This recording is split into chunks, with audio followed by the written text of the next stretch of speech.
All right, thank you everybody for joining us this evening. I apologize that we're starting a bit later than scheduled.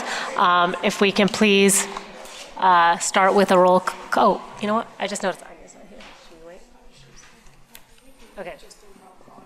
Okay, so we can go ahead and do a roll call, please. Cohen. Here. Mendoza. Here. Gilpern. Here. Hernandez. Here. Cartha. Here. Next. Next, we conduct public hearing concerning the intent of the Board of Education to sell $5,500,000 working cash fund bonds for the purpose of increasing the district's working cash fund. So Elizabeth Hennessy, I believe you are here to. Thank you. Raphael's handing out a very short update presentation for you to introduce the topic of the public hearing on the not to exceed 5.5 million working cash bonds. So as we discussed, the working cash bond issuance is in conjunction with refunding some of the Series 2011 bonds, and the savings that you're going to get from that refunding are going to enable you to issue those new bonds, plus some money in the debt service fund. If we go to page 4 of the presentation, we have more continued good news in the bond market, which is probably not so good news in the equity market and the economy in general, but that kind of bad news with the trade wars causes investors to buy fixed income securities like U.S. Treasuries and municipal bonds. So what's happened as a result, the interest rates are continuing to come down. We're down since January by almost 62 basis points now. So page 4 shows that decrease you can see from November, December till now, and the actual numbers are on page 5, just kind of going back to post-election of President Trump in November of 16. I like to look at our 10-year municipal market data index, which is the tax-exempt bond index for AAA rated bonds. We're at 1.86 then. Since the election, rates have come up and then gone down a little bit, but mostly on a trajectory up with the Fed increasing rates. We're now at 175, so we're actually below where rates were pre-election. So that's all good news for you. If we move to page 7, we can see the impact on the refunding. We now have net present value savings of $1,254,000. So these savings just keep going up as rates go down. Our bond proceeds for the working cash bonds currently are estimated at $5,437,000. We're having our public hearing for up to $5.5 million because if rates continue to go down, we actually may get up to the $5.5 million. The other options in 2023 and 24 look at future refundings with similar strategies where you'd be able to turn some of those savings into new money for the district. And then page 8 is just a graphic of that program. So with that, I will pause and see if there's any questions. This is something that the board has spoken about a couple of times publicly already. So just to, in layman's terms, kind of recap, this is going to give us the ability to call in some bonds, essentially refinance some bonds to find, to give us a little bit more capital money. Because we had been projecting over the next several years that we would not be, we had basically extended out our debt service to the point where we couldn't do any major projects. And this is giving us, can you give us the amount again of what we're looking at? Sure. Right now, we're looking at $5,437,000. Okay. So not significant in terms of the amount of overall capital work that we have, but at least will give us some funding to do some of the more pressing projects that we've been delaying. And that this allows us to do this without further extending the amount of time that we're still at that 2034 mark to be able to build our debt service back up.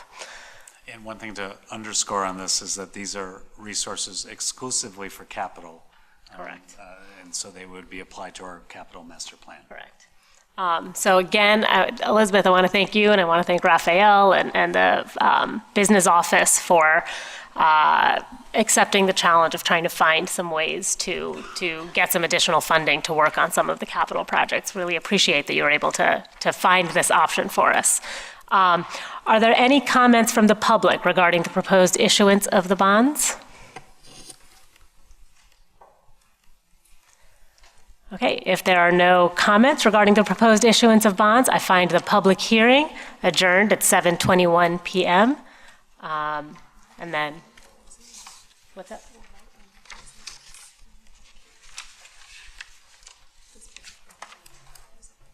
Right, so can we vote now? Yes. Okay. Do we have to read, do we have a motion on this? Okay. Okay, so can we go ahead and? Can we just get a second to adjourn? Second. Great. Cohen, Yes. Mendoza, Yes. Halpern, Yes. Hernandez. Yes. Tanya Vudi, Yes. Martha. Yes. Thank you, Thank you so much, Elizabeth. Appreciate it. We'll then move on. Anya, you have the next. I move that the Board of Education approve the meeting agenda as presented. Second. Cohen, Yes. Mendoza, Yes. Halpern, Yes. Hernandez. Yes. Tanya Vudi, Yes. Martha. Yes. All right, now we have some around 65 district recognitions. So, Dr. Gorin, if you wanted to start off. Yeah, let me just start first with some remarks and then go to the recognitions that we have. This past weekend was just a fabulous celebration of District 65, and I just want to highlight a couple things that went on and then tip my hat to the staff, our educators, our community members, our parents, for the wonderful celebrations we had. On Thursday night past, we had a STEM festival at ETHS, which from all reports was absolutely stunning. Kids with fantastic new ideas, our future scientists of District 65 heading into 202. And so just want to recognize our science, math teachers and our kids who were engaged. On Saturday, we had two big events. We had the Officer and Gentleman's Academy, which is a mentoring program that engages the Evanston police officers with several of our young men. We had a celebratory breakfast to acknowledge their graduation from this program this year. And then that was going on at the same time as the YEA Festival, the YEA Festival in Raymond Park. And if you missed that festival, you missed the best art show in all of metropolitan Chicago. It was spectacular. There were more families than I'd seen in the 5 years that I've been in this position and in the close to 16 years that I've been affiliated with District 65. The park was full, there were food trucks, there was the wonderful expression of art and creativity from our kids from the earliest grades through 8th grade. The high school was represented as well. There were stages where there were performers. I mean, it really was. It was a wonderful art festival that, different than most art festivals that sell goods, this was selling our own creativity. And it really stood out as something to be proud of in our community and something to be proud of our kids. And we'll post some pictures on the website of the many, many wonderful expressions of creativity that were on display in full force. And again, a tip of the hat to our educators who work all year round to set this up and then actually work all day long from the earliest of hours trying to avoid rainstorms in setting this up as well. And so here for that. And then the weekend ended with our yearly track meet over at the high school yesterday that engaged our elementary and middle school kids in competitive track games along with some of the other private schools in the area. And again, if you were a parent or caregiver out there rooting our children on, it was really a spectacular, windy, blustery, strange spring day in Evanston. but a real celebration of our kids and their athletic competencies as they were out there both competing and having fun. And so it was just a wonderful day to be part of, a wonderful weekend to be part of District 65. So that's the end of my comments. I don't know if board members have comments. Are there any board comments? Just wanted to make a few comments. I know we had a couple of parents here from King Arts, or Black Parents of King Arts, who are pushing us as a board as well as the administrators to ensure that we provide all the supports that are needed in order to ensure that the children have the best outcomes possible. There's also, we've had communications from the Asociación de Familias Hispanas of Evanston, who are also requesting that we provide these supports for the best outcomes for their kids and families, for Latinx kids. So just wanted to acknowledge their presence here, and that I share and support all the work that you're doing and the push that you're making us do in order to provide the best services for your children. Thank you. That will go on to the high five, one of my favorite parts of our board meetings. I have a wonderful opportunity to recognize our final 2 recipients of this year's program that's part of our High Five recognition program. This effort helps to publicly acknowledge the incredibly dedicated members of our team and to engage our community in the important work happening throughout our school district every day. We're grateful to First Bank and Trust, together with Byline Bank, for their continued support of the High Five program. Through their sponsorship, each of our recipients will receive a $75 gift card, a frame recognition certificate tonight, and an invite to a celebratory luncheon for all the year's recipients that will be held actually this Thursday at noon. Tonight we recognize 2 recipients, Ms. Sheba Oates, Health Services Secretary, who works right here in the JEH Education Center, and Ms. Katie Sweeney, who is a special education teacher at Orrington Elementary. I'd like to start by inviting Ms. Oates and Mary Larson up to the podium. Ms. Larson is our coordinator of health services and submitted the nomination on behalf of Ms. Oates. She's going to share a few remarks with us. Good evening, everybody. Good evening. It's my pleasure to introduce you to Mrs. Sheba Oates. She is one of the most friendly and Mary, energetic people. I'm sorry, do you mind talking into the sorry. microphone so I'm trying everyone can not hear? to block her, so I'll move her up.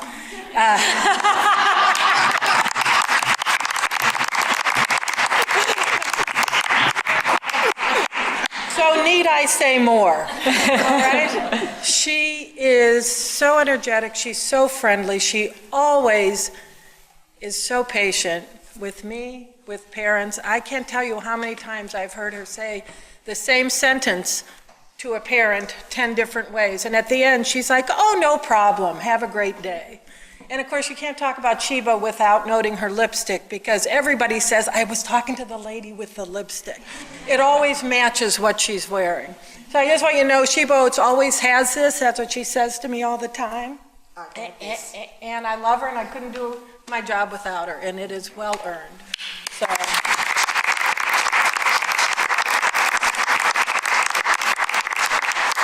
Thank you, Mary, and thanks, Ms. Oates, for everything you do. And in a few minutes, we'll call you back up and give you the certificates and take a few snapshots. Because she freshened her lipstick. Well, there we go. There we go.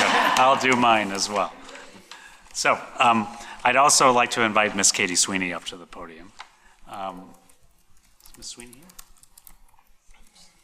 Oh. Well, I'm going to still talk about Ms. Sweeney's impact on the Arlington school community. She received separate nominations from 3 of her colleagues, Chris Brigson, Gregory Gavalek, and Tracy Wolfley.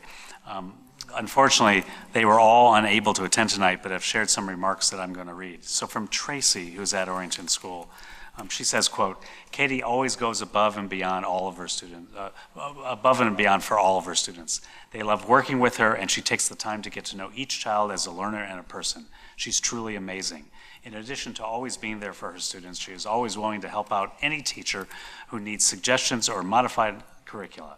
She's a hard worker and truly cares about her job and the kids.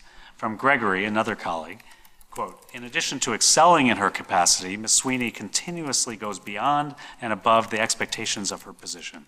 Frequently, without being asked, she will intuitively step in to help out with a student in distress. Other times, she will simply lend a hand to ease a difficult situation. And finally, from Chris, a final colleague at Orrington, Quote, "Ms. Sweeney is one of the hardest working individuals I have ever worked with. Every day she goes above and beyond what is expected and does it with a smile. Her patience with students is incredible. Whether it is a student in crisis to someone who just needs a quieter place for lunch, she is always there to provide the necessary supports for students to feel safe and respected. She works hard to target the students that she serves and often can make a sound academic or behavioral support on the spot with little or no effort. Overall, her positive attitude, her hard work and calmness, and even the most stressful situations is the reason for her nomination. Thank you, Ms. Sweeney, for being the great educator that you are." And I want to just formally offer Ms. Sweeney.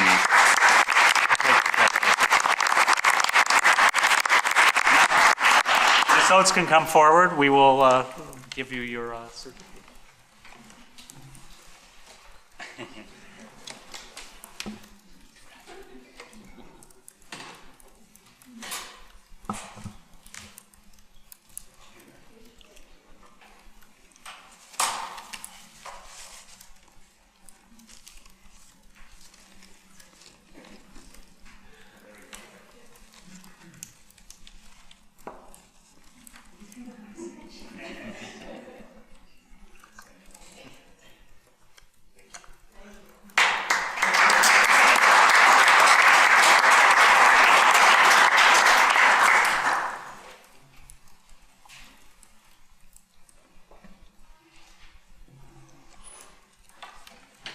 And our next item to keep the celebration rolling is our Phyllis Ganser PTA Volunteer of the Year Award.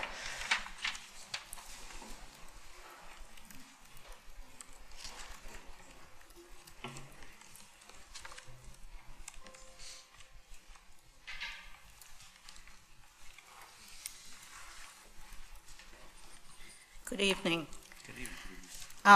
I have the privilege of presenting yet another award, and it's wonderful to hear such great things about District 65. My name is Sue Ganser Levinson, and I have the honor to present the 2019 Phyllis Ganser Outstanding PTA Volunteer of the Year Award. Some of our committee members are here, and I'd like to introduce them. Others weren't able to be here. We have Donnelly Floater, who is a former award recipient.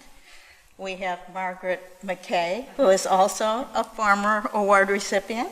We have Laura Vogel and Katie Hart. The people who aren't here are Jody Ford, Miriam Barnett, who is our chair this year, Debbie Wood, and Corky Siegfried, who was one of the founders of the award. This award was created to honor Phyllis Ganser, who was my sister. In January of 2000, Phyllis passed away after a 2-year battle with breast cancer. The Phyllis Ganser Outstanding PTA Volunteer of the Year Award was created by what was then the District 65 and District 202 Council of PTAs, intended to be awarded annually, which it has been done since 2000, to commemorate Phyllis as a dedicated volunteer, to commemorate her passionate promotion of the welfare of all the district's children and her commitment to the goals of the PTA. She was the first recipient. She died in January, and I think the award was given to her in December, just very shortly before she died. Phyllis was a product of the Evanston schools, having started kindergarten at Dawes. She went to Skiles Junior High, and she graduated from ETHS in 1970. She and her husband, Jeff, had 3 children, David, Jessica, and Adam, who attended Walker, Chute, and ETHS. Her son, Adam, and her daughter, Jessie, were attending Walker, and her older son, David, was a freshman at the high school at the time of her death. All 3 of her children, now in their 20s and 30s, are doing well, which I'm very happy to report. The Phyllis Ganser Outstanding PTA Volunteer of the Year Award honors an individual who has demonstrated true dedication in his or her service to PTA and to the community. Each year since Phyllis's death, a committee has solicited nominations for the award from the PTA and school communities. We, the committee members, all having been active PTA members ourselves, are always incredibly impressed with the quality of the volunteers nominated. Of course, we are aware that only a fraction of many deserving people are brought to our attention, Each nominee has stellar accomplishments, and it's very difficult to arrive at one awardee. Based on Phyllis's own commitment and activities, we look for the following qualities: a commitment to the PTA goal of promoting the welfare of all school children, a willingness to work in any capacity, even behind the scenes, a spirit and enthusiasm for volunteer work, a demonstrated ability to engage and involve other volunteers. Additionally, the recipient must be a member of the PTA. I know our time is very limited tonight, but our pool is so impressive that I want to mention the other nominees and make a very, very brief comment about each of them. As we base the award strictly on the written nominations we receive, I'd also like to acknowledge the hard work that goes into putting someone up for the award. And as an aside, it is not unusual to receive a nomination for a person who has nominated someone else. In addition to this year's award recipient, we received nomination for the following exceptional volunteers: Alicia Salinas, a parent at Dewey, Nichols, and ETHS. Nominator said, Alicia Salinas has demonstrated with her long career volunteering in our school her commitment to the betterment of the experience of all school children, and especially to the improvement of equity by supporting programs that are focused in supporting the students with most pressing needs. Amber Yancey Carroll, a Kingsley parent. Nominator said, our school community is a better place because of the enthusiasm Amber brings to her PTA roles every day. She is a pleasure to work with and always keeps our true purpose first and foremost in all she does, supporting our children, teachers, staff, and principal. And I'm just going to say here, excuse me if I mispronounce anybody's name, because this next one I'm not sure of. I think it's Andrea, might be Andrea Lando, an Oakton parent. She is always present, always contributing, always there. Donna Sue, a Walker parent, is always willing to help. She has served as the PTA Council Treasurer this school year, led the Enrichment Committee at Walker, and has still found time to volunteer for other PTA and school events. Elaine Burns at Bessie Rhodes spends time thinking through ways to build excitement and involvement for as many parents and families as possible at Rhodes.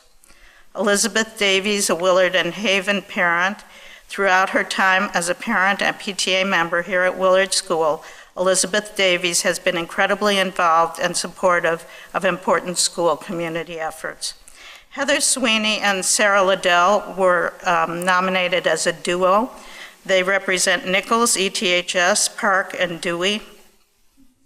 The Nichols Middle School community, our elementary feeder school communities, and parents, guardians across District 65 have benefited from the expertise, commitment, time, energy, and significant contributions of Nichols parent volunteers, Heather and Sarah, and the Next Step series they have brought to life this school year. Lori Haverkamp from Dawes. Volunteer is all she does in every capacity. She loves assisting the students, teachers, and administration. Rachel Coleman from Oakton. Dr. Coleman's mind is always on advocating for and serving all students at Oakton, and she does so optimistically and unapologetically. I think you can see that these nominations are quite well written, even with just one or two sentences. Sue La Kim, a Lincoln parent, provides an infectious spirit and amazing listening skills. She is very deliberate in her actions and motions by providing support when necessary, action when called for, and will embrace the silence and awkward, especially the discomfort that dictates change. Tracy Olasimbo, a Dewey parent. Tracy is full of positive and creative energy with a lot of enthusiasm for volunteer work. It's so hard to select one exceptional person from a field of such outstanding volunteers. This year, our award winner, a Dawes and Chute parent, is Shannon Lang. Is Shannon here? Would you come up, please?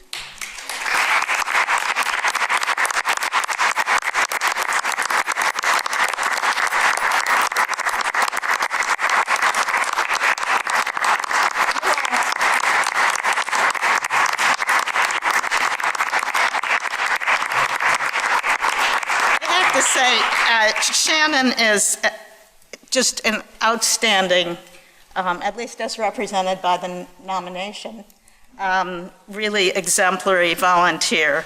And as you can see, she comes from an outstanding field. Just a couple of comments from the nomination. Shannon is collaborative in everything she does. She will reach out to hear what people are feeling, truly listen to feedback, and work in whatever ways necessary to eliminate barriers to the participation in and enjoyment of the experience for families. She has worked tirelessly to improve communication between the school and the Dawes families.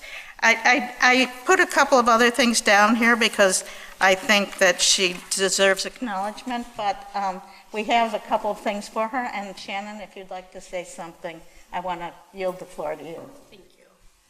Should we give her present her with the things first, or do you want to speak first, Shannon? Now you can hold it while you talk. Congratulations.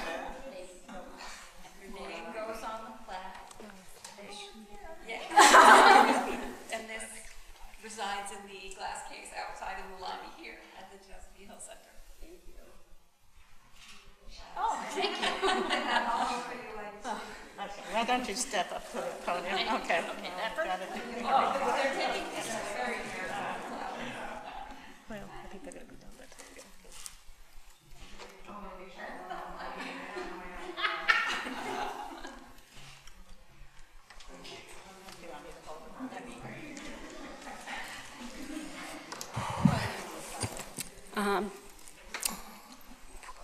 Okay, thank you very much. I am honored and humbled by this award and thank those who nominated me. Anything that has been accomplished through the Dawes PTA is accomplished with the support of a community of volunteers who spend countless hours planning and executing various programs throughout the year, as well as support from our principal, our secretary, Mrs. Harrison, our teachers, and every single person on our support staff. I look forward to continuing to volunteer for our school as it strives to be a more inclusive, equitable, and welcoming community. Thank you.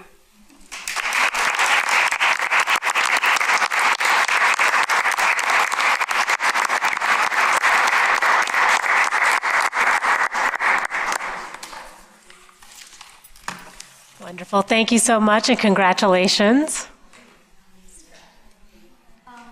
If there are other nominees here, would you please stand? Every year we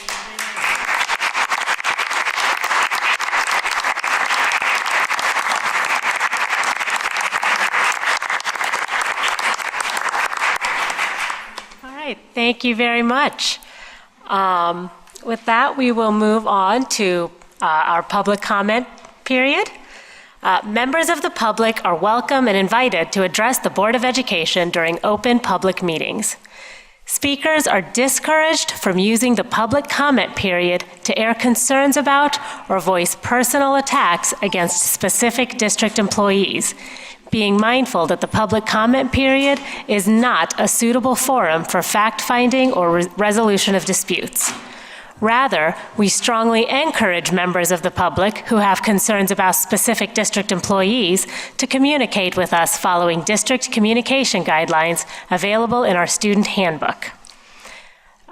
Please remember to state your name and that you have 3 minutes to address the board. Our first speaker will be Abdel Shakur.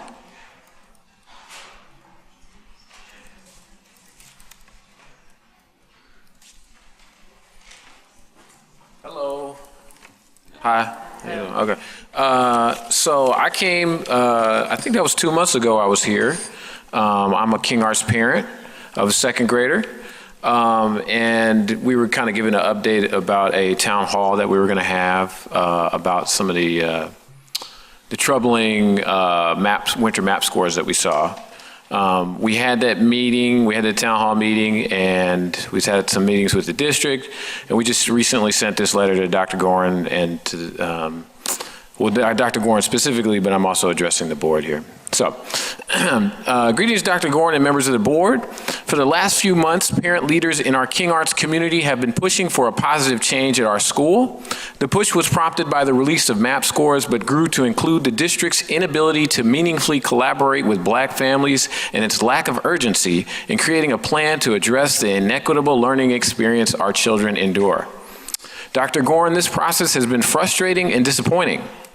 It seems that you and your leadership team are unwilling to aggressively and proactively address the opportunity gap that exists in our school and throughout the district. We need radical, innovative change, not just recycled processes and policies that clearly aren't working. We have a map, but no direction.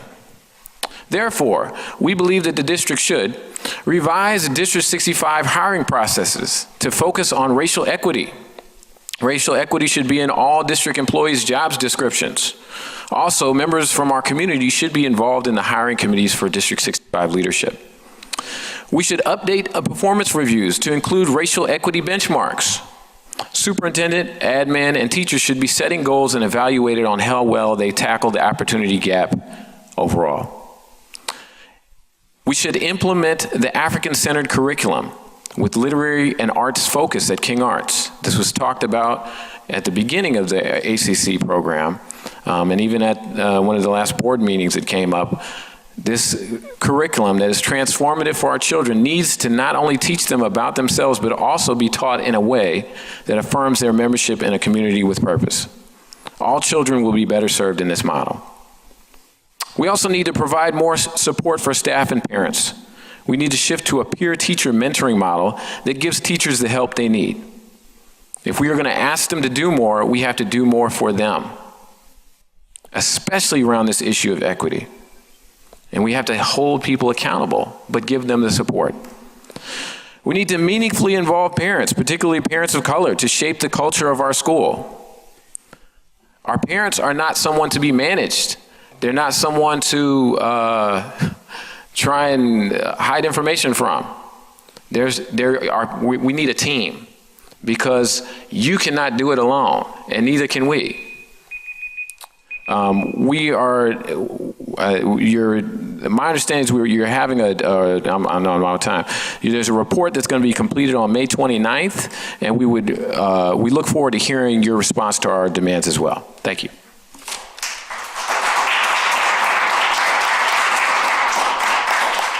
Our next speaker is Tabitha Bonilla.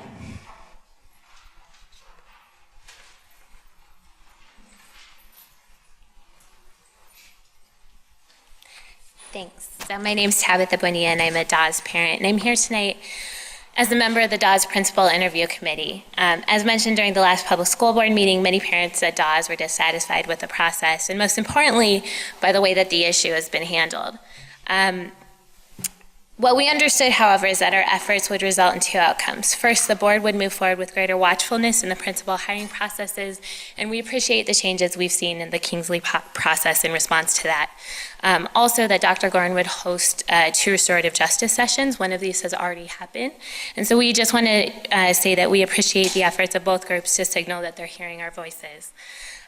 Despite this progress, I have to express some concern and frustration and hurt by the memo that was presented to the board that was dated today.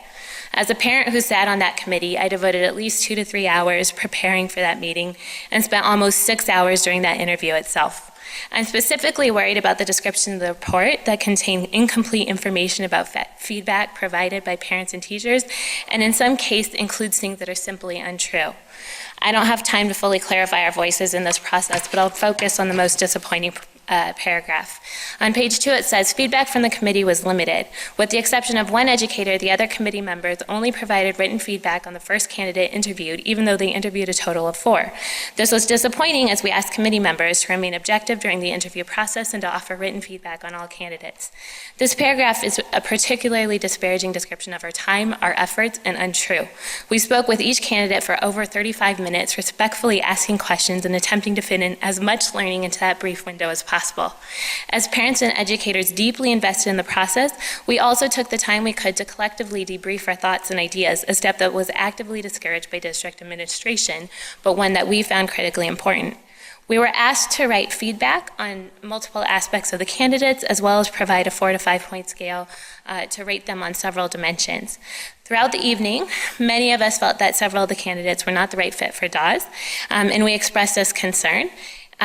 We were told by someone in the interview room that was on the hiring committee and a knowledgeable participant in other forums that in other instances, the best way to signal disappointment with a candidate was to demonstrate it by refusing to rate the candidates. I spoke with 2 of the 4 teachers of the committee and 3 of the 4 parents, and I can say without a doubt that there was written feedback provided by not just one single individual, but by over half of the committee. What was done, though, was that we refused to rate the individuals. That evening, we also expressed interest to further discuss our opinions with district administration at a future point, but we were told further communication would not be considered, and further discussion with other parents and with the district administration was strongly discouraged. Frankly, it's hard not to feel disappointment from the central office was based on the content of our feedback and our endeavors to undertake these duties with enough seriousness that we felt our recommendations could potentially matter. I know I'm out of time, but I just want to reiterate that I'm here because I deeply care for our school community, and I believe that goals of equity in our district cannot possibly be achieved unless all of us are adequately represented. We're here because I care deeply about addressing disparities and inequities based on race, language, and ability that occur in our community. I know the Dawes community does too, but we need support and we need the district to help our efforts. Those of us who were involved in this process didn't necessarily expect that our opinions would be heard, but we did expect that our concerns would be heard. We expected some level of representation, and most importantly, we expected honesty. We don't feel that we were represented in this process, and now I don't feel like I've been fairly represented in the description of the process either.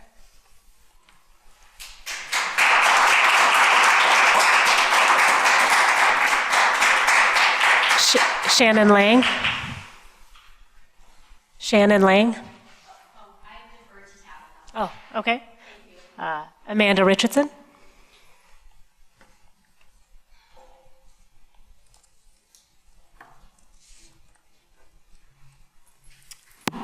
Good evening, everyone. I'm Amanda Richardson, and I'm a parent from King Arts. I'm not affiliated with any group. I'm going to be speaking on my own behalf tonight.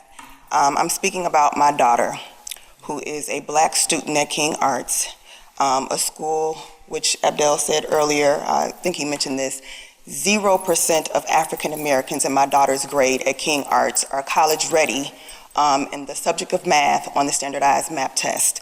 I have my daughter's MAP scores, and this is from winter 2018 to winter 2019. Her score for winter 2018, she was in the 8th percentile.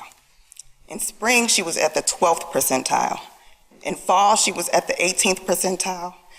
And in winter 2019, she was at the 14th percentile. I told everyone when I came to this district in 2017 that my daughter struggled with math. I also was vulnerable enough to share with them some very terrible things that had happened to my daughter in her past. And I have made the majority of you on this school board aware of that. Since that time, none of my cries have been heard. My daughter has been failing math all year long after doing 4 hours a night of homework, after doing 72 minutes in school, and then an hour after school with her teacher, the tutor. She still can only muster an F. So the statistics that we have, the current school report card that shows that 0% of African Americans in her grade are passing, my daughter is a textbook case study of that. Dr. Gorin, you wrote a letter on April 17th of 2018, a riveting letter about the disparity between the achievement gap of Black students and white students. And in that letter, you said that for the past 3 years that you all have been working on a plan to fix exactly what is affecting my daughter this year, and you all have done nothing. I was in a meeting with you on April 12th with Dr. Kelgati and Joyce Bartz and my principal, and I presented my ask to you then that my daughter would need one-on-one support, that she would need a tutor, that she would need a learning disability specialist. I presented this to you, and I presented it to you because on April 3rd, when I had my IEP meeting, I was told that the people who were there couldn't help me, that they needed to go to the higher ups to be able to give me what I wanted for my daughter. So here I am with the higher ups, and I present to you what my daughter needs, which is a free, appropriate public education, which is an equitable education, which is what she deserves. By the way, my daughter is at a 1st to 2nd grade mastery level of math. Despite all of my attempts of buying flashcards, of trying to take her to different tutors, of doing everything that I can to help her, I have not been able to help her. You know why? Because she has a learning disability. Her brain has to be retrained to learn math. You and Kelgati told me on February 25th that you can absolutely provide my daughter a tutor and that you would. However, in the IEP meeting, I was denied. And you guys told me to ask for another one. I asked for another one, and when I did, you denied me even another meeting where I could present to you again what's going on with my daughter. You know what you want to offer me? 37 minutes of special education next year. Nothing for this year for a child who's at a 1st or 2nd grade level. Nothing right now, but starting next year, you want to give her 37 minutes of special education. And then you sit in these meetings and you wonder, I don't know why the black kids are doing so bad. I don't know. Yes, you do. You know why they are failing. I've told you everything about my daughter. She's failing because you guys don't care. And you are refusing to do anything about it. And I am here to tell you, why are you here? Why are you sitting here as the superintendent of this district? Why are you on the board who are supposed to be policing him, to hold him accountable, to make sure these kids, what are you all doing here? Because all of you know what happened to my daughter. On October 18, 2018, my daughter was psychologically abused by a teacher. Psychologically abused by a teacher here. No, I'm not gonna stop. Call the police if you want to. I know y'all like doing that on black people anyways. But she was abused by a teacher, and you guys did nothing about that. And then in March, it came out that he was abusive to several other students. Ms. And my daughter heard that. I have to ask you to please be careful with the allegations you make. I'm gonna tell you why black kids are suffering the way that they are, because they are being abused by teachers, because they're not being heard by the district. They're not getting the resources that they deserve and that they need that you are giving to white children. This is the reason why. And nobody has the balls to tell you, but I do. You have failed every single black child in 6th grade at King Arts, and my daughter is one of them. And you must be held accountable. You cannot continue to be able to do this. You can't act like you don't know what's going on. I've made you aware. I made everyone here aware of exactly why these black children are suffering, and it's on you to do something about it. Otherwise, ask yourself truly, why are you here? Why do you have that position? Why are you sitting on the school board? You don't get paid for this. You must care about children. The motto for District 65 is every child, every day, whatever it takes. You have not shown that to me. And now my daughter's entire 6th grade year is thwarted. She can never get that back. Now she has to come in 7th grade trying to learn geometry when she doesn't even know basic multiplication. And I told all of you that, and you've done nothing about it. Now answer for yourself. Why? Why are you here if you're going to allow this to continue? Nothing? That's exactly what I thought.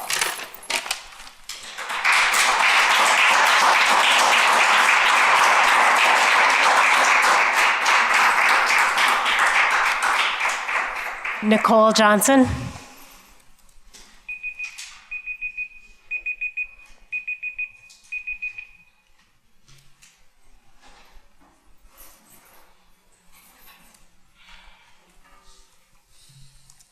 Good evening. My name is Nicole Mims Johnson, and I am a parent of a King Arts student. I'm here tonight encouraged by the hard work of the Black parents of King Arts, in addition to the committed teachers and administrators at King Arts.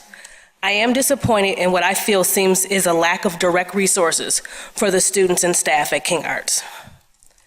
I have attended meetings about Black student achievement in RTI this school year.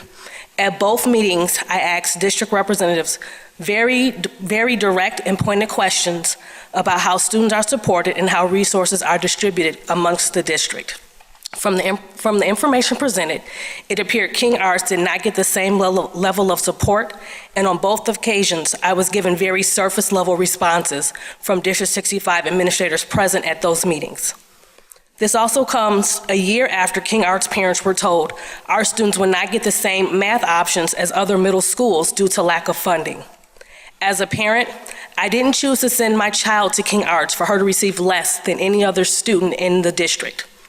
I also feel that the concerns I have start at the district administrative level.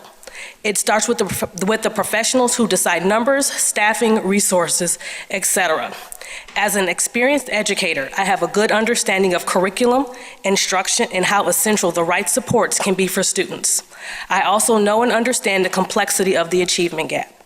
I feel the district has been doing a lot of what feels like the same and expecting different results at the expense of my child and other students who look like her. This should be a priority of the district, and there should be a sense of urgency. As a parent, I am doing my part, and I will do whatever I can to support my child, including using my personal resources to provide enrichment opportunities for her. However, if I'm doing my part, I need District 65, which includes the administration and the board, to do their part. I would like more detailed information about the district supports that I've previously asked at these town hall meetings and also at the RTI meeting, and I will officially send those questions via email, and I would appreciate your response to those very direct and pointed questions. Thank you for your time.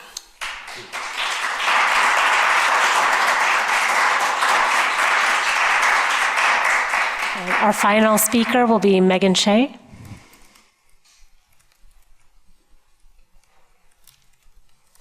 Hi, I'm Megan Shea. I'm one of the parents at King Arts. I have a white son in second grade, and I just wanted to reiterate the importance of the demands that we have made tonight at the press conference, and also just highlight a few things that Abdel said at the press conference as well.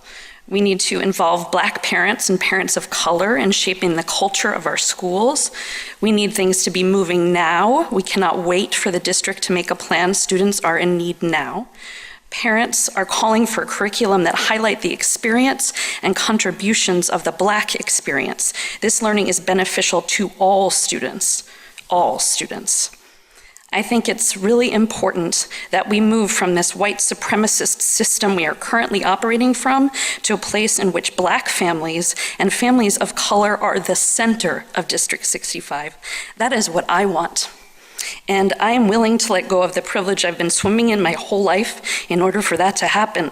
I also encourage the rest of the white families in Evanston to join me in that practice. It's time. Thank you.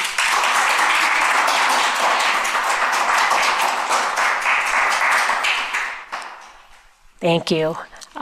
We'll now move on to our proposed action items. And Rebecca, you've got that motion? I move that the Board of Education accept the recommendations outlined in the attached group motion and approve the following. Personnel, appointments, leaves, and separations. April and January 2019 Board and Committee meeting minutes. Destruction of the March 2017 closed session audio recordings.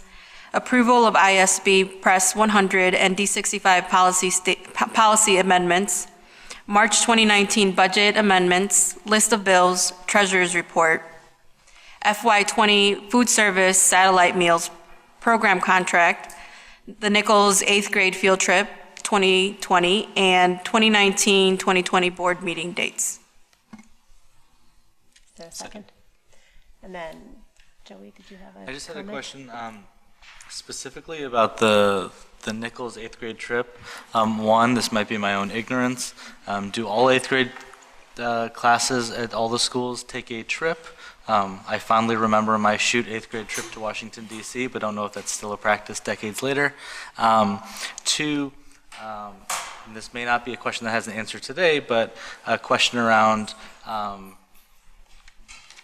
know we have fundraising policies, and if those are in line with what the kids are going to be asked to do in terms of fundraising towards the end of this $1,000 burden. If this is a school-sanctioned trip, which obviously if it's here it is, how we're managing the burden for families that can't pay the $1,000 way. And then the other question is, if there's any concerns that you've mitigated through advertising with a private company, mixing it with, I know when you do a trip, you often engage with a vendor, but how that was kind of decided. So to answer a couple of those questions, not all of the 8th graders take an overnight trip. And so this is something that Nichols has been interested in moving towards because they see an opportunity, curriculum alignment, and see some intersection around relevance and experience. They've they're seeking permission to move forward with this trip as kind of an initial pilot. Initially, it will be a subset of kids that are interested in that, and the challenge that we've put in front of them right now is to figure out the right way to approach the fundraising opportunities and ways ultimately to make the trip accessible for all students. In year one, we're measuring interest and engagement and really beginning to tackle, should this go larger, how it is the school could manage fundraising, access, and opportunity. So this isn't necessarily going to be for the entire 8th grade class this first year? It is not intended in year one to be for the entire 8th grade class, and the school really wants to investigate ways in which they can tackle those things to make it available to more as we go forward. Okay. Follow-up questions for future years then are about liability, sending a couple hundred kids of ours across state lines on airplanes and all that jazz. But Absolutely. Yep. And I think the group is very much aware that fundraising and accessibility is at the heart of being able to make it something that is ongoing, and so they plan on working on that and really thinking through it in this initial year. Awesome. I love the proposal, love the idea put forth by teachers to, give kids a real lived experience. Thank you, and we will definitely take that, certainly with scale, we'll consider all of those issues too. Thank you. And just to remind you, at last board meeting, we approved a trip to Springfield and to St. Louis with the Bessie Rhodes group. So these are things, I think, again, to underscore accessibility is the most important thing here, so that these are not just for kids who can't afford, and that we open up the doors for all of our children ultimately. All right, so can we take the vote on that, please? Cohen? Yes. Mendoza? Yes. Milburn? Yes. Hernandez? Yes. Tanya Rudy? Yes. Garza? Yes. Our next item is the technology lease. Lindsay, can you do that? I move that the Board of Education authorize the superintendent to sign property schedule number 9 to the master tax exempt lease purchase agreement dated July 15th, 2019, and all related documents with American Capital Financial Services Incorporated for the financing of the school district's lease of technology equipment in an amount not to exceed $2.4 million. Second. Is there anything that we wanted to add? Just to recap, you've restructured the loan and the financing to maximize and get iPads in the hands of a lot more kids for the same dollar amount that was restricted on the budget. That is correct. We're within the same budget cap that we've been operating in. But all 6th, 7th, and 8th graders? Yes, it would be for all 6th, 7th, and 8th grade for the upcoming school year. Thank you for that recap. Okay, we can go ahead and vote on it then. Cohen? Yes. Mendoza? Yes. Milburn? Yes. Hernandez? Yes. Tanya Rudy? Yes. Garza? Yes. And then we have a discussion of the 2021 school year draft calendar. Joe, you want to go ahead and read the motion? I move that the Board of Education approve the 2020-2021 draft school calendar. Second. All right. Are there any comments, questions? So we're not making any of the changes? We're basically not making any of the changes from when we last saw this. So as stated in the memo, we talked about changing the start or adjusting. I think there was a concern about the last day of school being that Tuesday after Memorial Day weekend. And the suggestions of either moving the start date or considering Veterans Day as an attendance day were considered but ultimately rejected. Is that good? What day does the high school get out? In 20,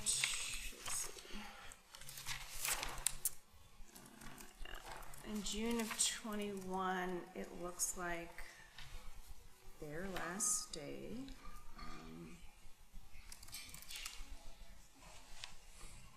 Their last day is, I'm sorry, it looks like the 30th, May 28th. And then they have set emergency days starting on June 1st through June 7th. So they get out the Friday before Memorial Day.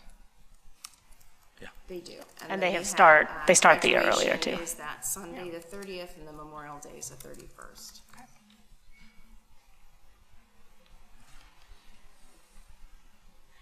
And we contractually can't start before the 20th, correct? We would have to bargain that. You have to bargain that. So we'd Right. have to So bargain yes. the impact of that, yes.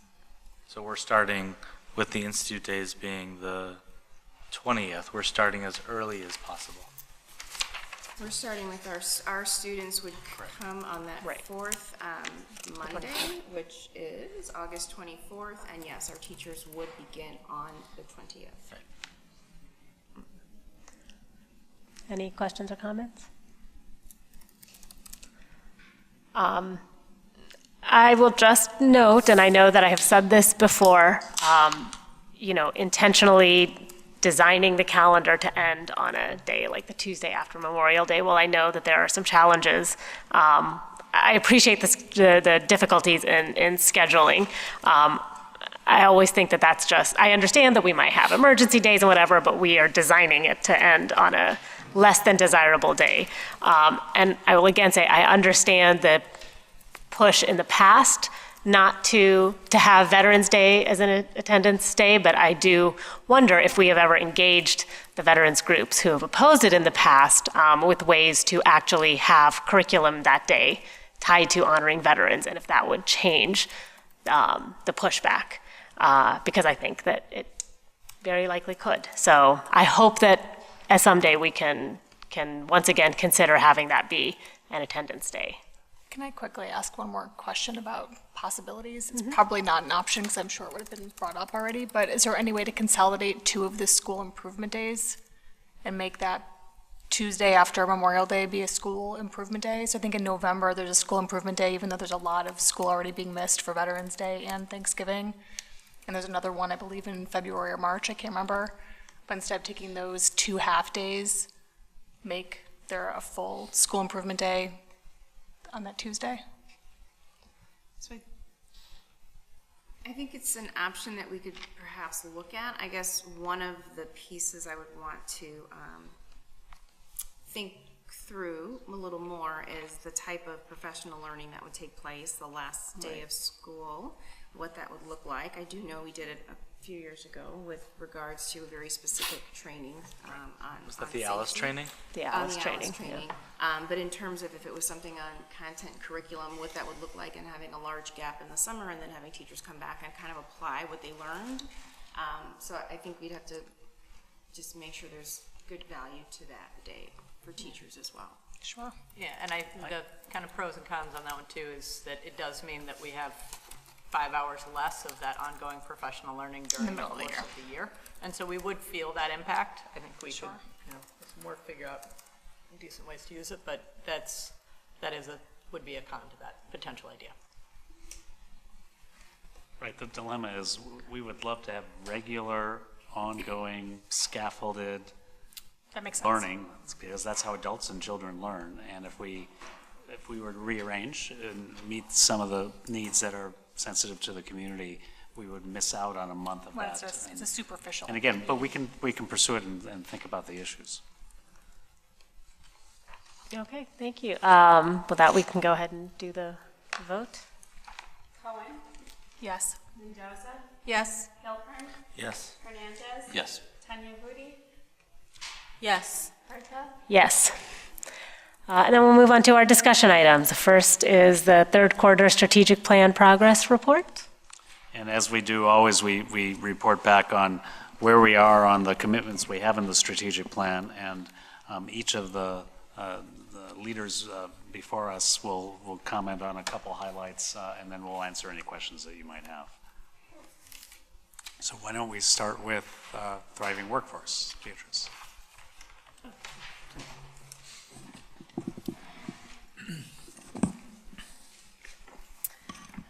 So I would say with the Thriving Workforce, what we continue to do is look at opportunities and ways that we can make sure we're reaching a larger demographics for teachers of color, and in terms of where we focus some efforts are looking at different job boards. I think I may have mentioned before, connecting with HBCUs and looking at using that connection. So we've been kind of focusing on where we're marketing and which job boards we can post our positions on. That's one area that we've been focusing on.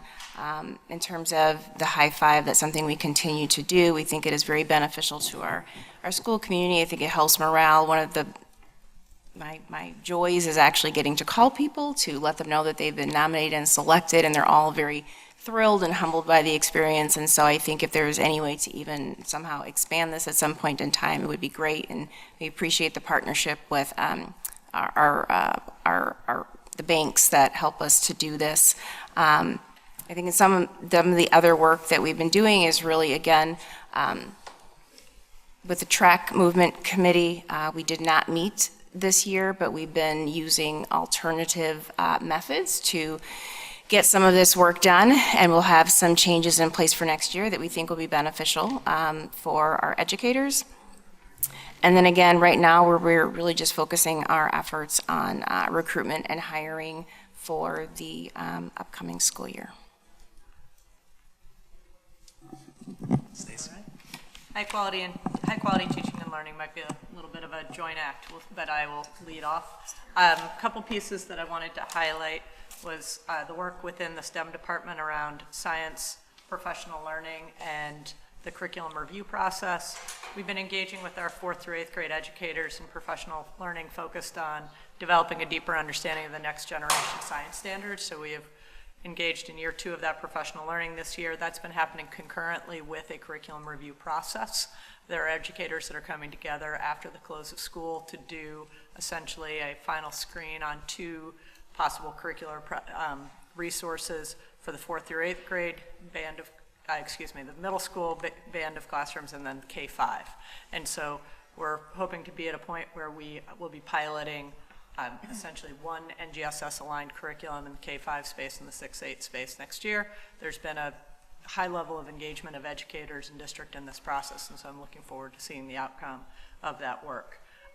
Additionally, there are a couple bullets that are connected to our work on lifting culturally responsive pedagogy. As we have discussed previously in the year, we've really been identified in lifting up Zaretta Hammond's work in the 4 practice areas for culturally responsive pedagogy. Our instructional coaches engaged in ongoing professional learning this year and have been really working to think about how that learning informs curricular design and instructional coaching support for our educators.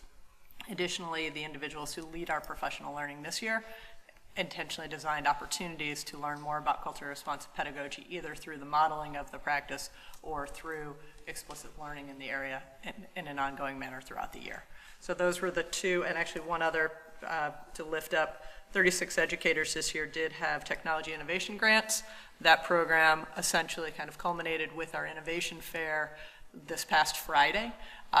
And that innovation fair was done in conjunction with the Remake Learning Days that were sponsored by Evans STEM. So at our District 65 educators in the same space with our out-of-school partners through Evans STEM, and had an opportunity to kind of share learning and work and develop a deeper colleagueship in our work together. And I would add, in addition to what Dr. Beardsley shared, our principals participated in a number of professional learning opportunities this year. Most recently, we ended a 4-part series throughout the year where they met with Dr. James Spillane and Cynthia Coburn to really talk about how we design for success. And so whether it's how we accelerate our teachers in our building in terms of staffing and organization for optimal professional learning opportunities, particularly in terms of the way in which we can help them to learn from each other really quickly. So how do we set up the structures in our buildings to be effective? What is our staffing design? So when we're thinking about equity, not simply just at a high level in terms of relationships, but how do we help equity live through the way in which we staff? How do we organize the location of our staff in the buildings? And then also in terms of the way in which we're developing our professional learning experiences. So that's one. The other thing I would add is that our Donna Cross has continued to work on the MTSS space and really supporting in terms of thinking about lifting the number of plans that are being affected, and also what is the quality of those plans. So beginning those conversations with school leaders. What are the level of MTSS plans that are being developed in the schools? I could add 2 items in relation to Black student success. One would be pretty excited about some work that Dr. Jamila Pitts and I are looking to undertake in support of the ACC program at Oakton. Specifically last month, the discussion around the pedagogical framework, some enrollment challenges, and particularly looking at how to, I'm sorry, I just had it.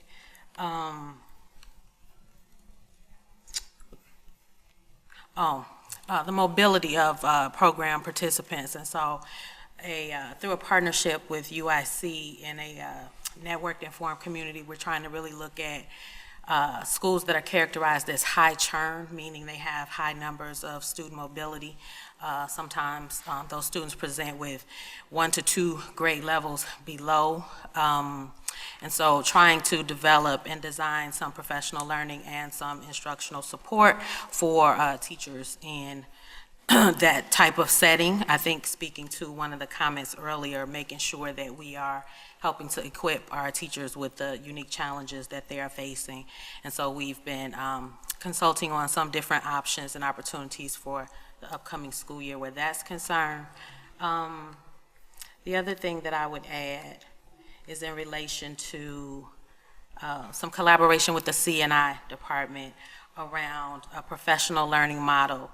Not only is it focused on student achievement, but we want to leverage what is considered effective professional learning, and that is inclusive of a learning cycle that not only focuses on what the adults learn in the practice, but how that is then delivered and leveraged in the classroom and how teachers are then supported. We also want to center that learning largely back into the school buildings where principals as instructional leaders in conjunction and collaboration with coaches can really help to learn the unique circumstances of each particular school building and really try to lift or move the school's work plan into a more cohesive set of actionable steps. And so really hoping to develop that plan that will provide us with a little more insight consistently around what practices are looking like for students and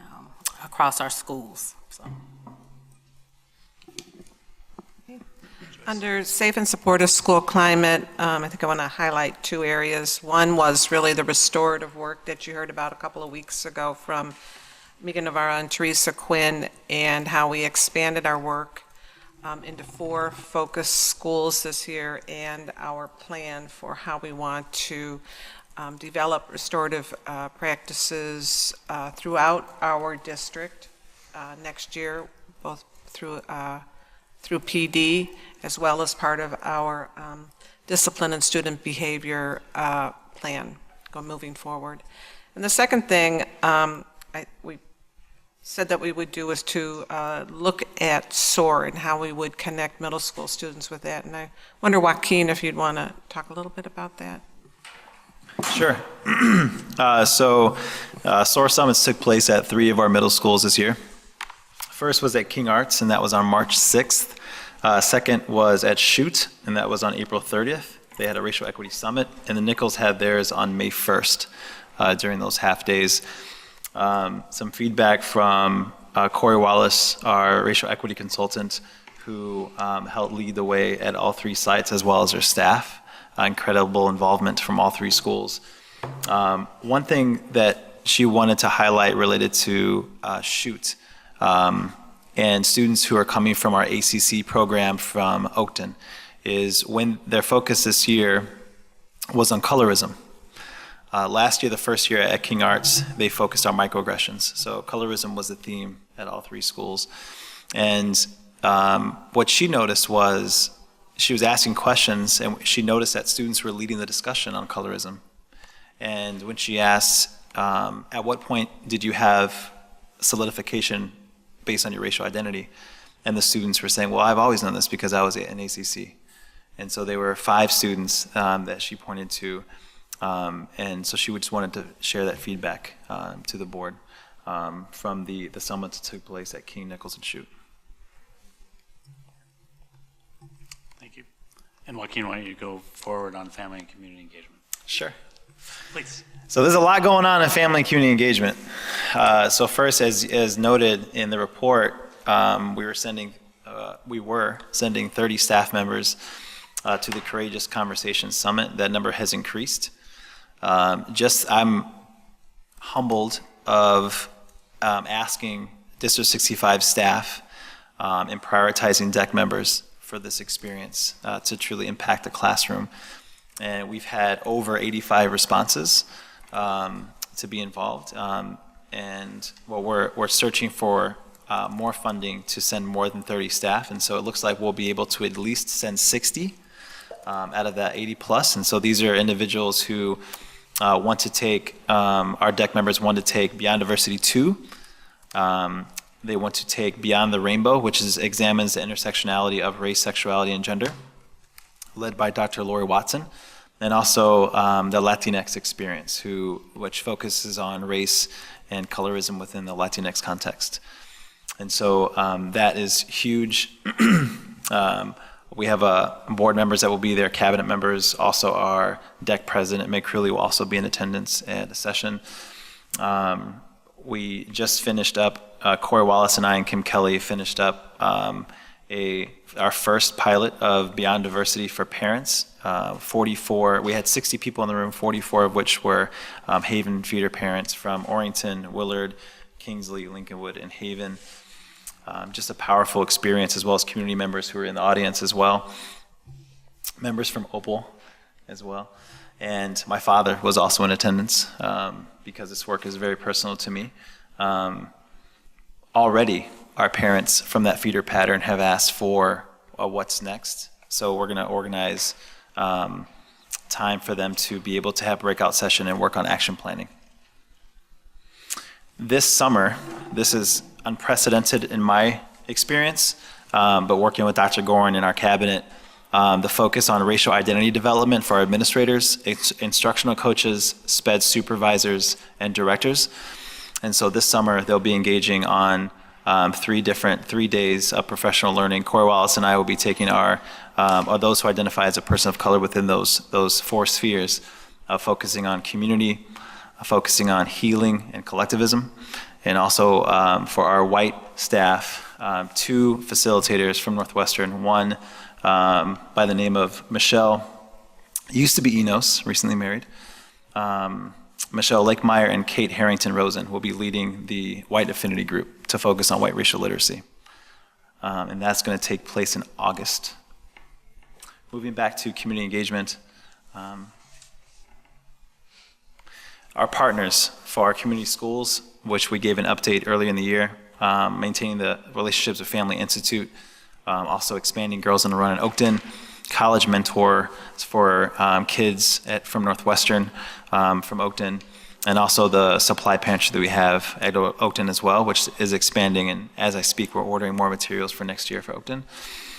Lastly, the partnership of the Moran Center has been great for legal services, and also the expansion of our partnership with Erie Health Center, soon to come, of what's going to happen next year with that partnership. Incredible people there.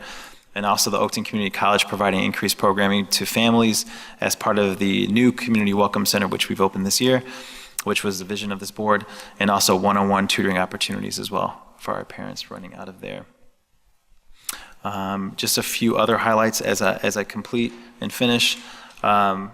Climate team members who attended the National Summit for Courageous Conversation have given just a lot of great feedback on how sitting on climate teams and using that experience to push the conversation and centering racial equity within their spheres of influence. And lastly, the community schools development of trying to branch and hold on to a larger partner and engaging. Had a wonderful meeting with Maggie from YOU, trying to re-engage of how to solidify that partnership as a larger entity for 21st century funding. Right before we pivot to finance, I just want to note that Suni and I had the wonderful privilege to welcome the community members into the Beyond Diversity training last week, the Haven feeder pattern, and the buzz in the room and the engagement. This was right at the kickoff, was really quite infectious, and just very. I want to tip my hat to that community, that group of community members who took the dive into this work and want to continue on. It's really quite great. Incredible. And just to share also, to have our board president, Suni, and also Dr. Gorin open up day one with your lived experience of why this work is both personal to you and why the personal and professional are together, and also to have Dr. Green, our Director of Black Student Success, and Dr. Andalib Kalgadi open up day two, that really resonated for the participants so much that we had to stop the training and allow them to reflect on what was heard. So really appreciate that teaming and collaboration and leadership.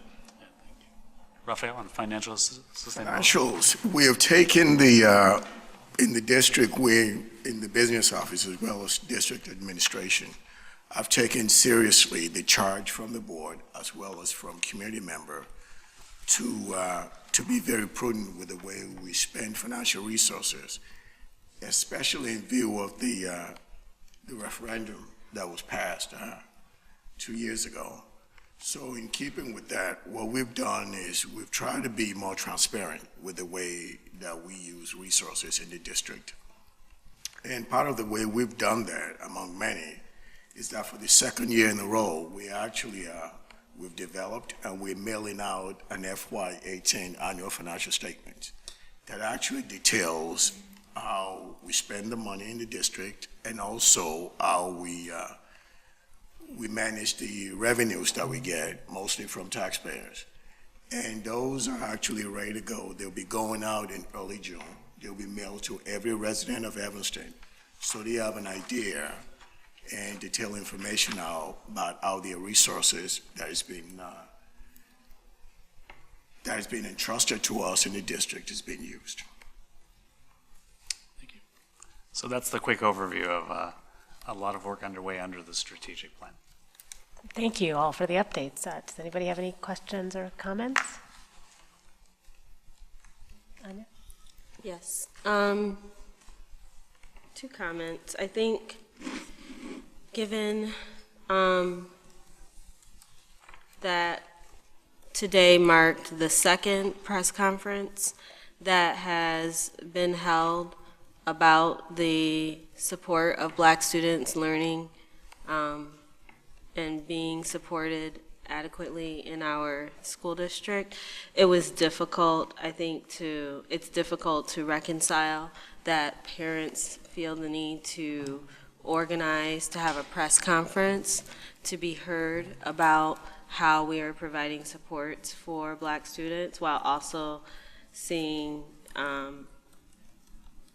just one metric lower than good on high quality teaching and learning, particularly also given the winter map data that we looked at the policy meeting. Based on that data, our Black students are not having the same experience, and we're not meeting their, I think, learning aptitude. And what we've discussed, but I don't feel we've gotten as of yet, is a specific plan that details what we are deploying or rolling back on, what direction, what is our path to go forward to address those urgent needs. And I don't see that necessarily highlighted deeply here either. So I just want to acknowledge that that is not congruent. There was another point under high quality teaching and learning that I had a question about. It was strong start to kindergarten, I think, being provided in Spanish. I think or second language development. It wasn't going to, the benchmark itself wasn't to provide it in Spanish, it was to look at a modified document with consideration for second language learners. Okay. So if students are arriving as second language speakers, which would include Spanish as well as other, right. How might that document be modified? And we just, at this point in the year, did not have an opportunity to engage in that project, and so it is on hold at this point in time. There was also a shift in the teaching strategies goal benchmarks about a year ago, so we really should just do a complete review of what we have and have basically a new document with consideration for ESL students. It is not completed at this point. It's something that we will shift to next year. Thank you. Any comments on the state of resource deployment for Black students, given that today marked our second press conference in 2 years? Stacy, can you talk a little bit about what we're doing in the short run at King, and then we have a medium and long run? So I think there are a couple things. So one, Anya, your question is more globally Black students in District 65, and then Dr. Gorn specifically asked about King Arts. We did meet with the parents from King Arts about 2 weeks ago.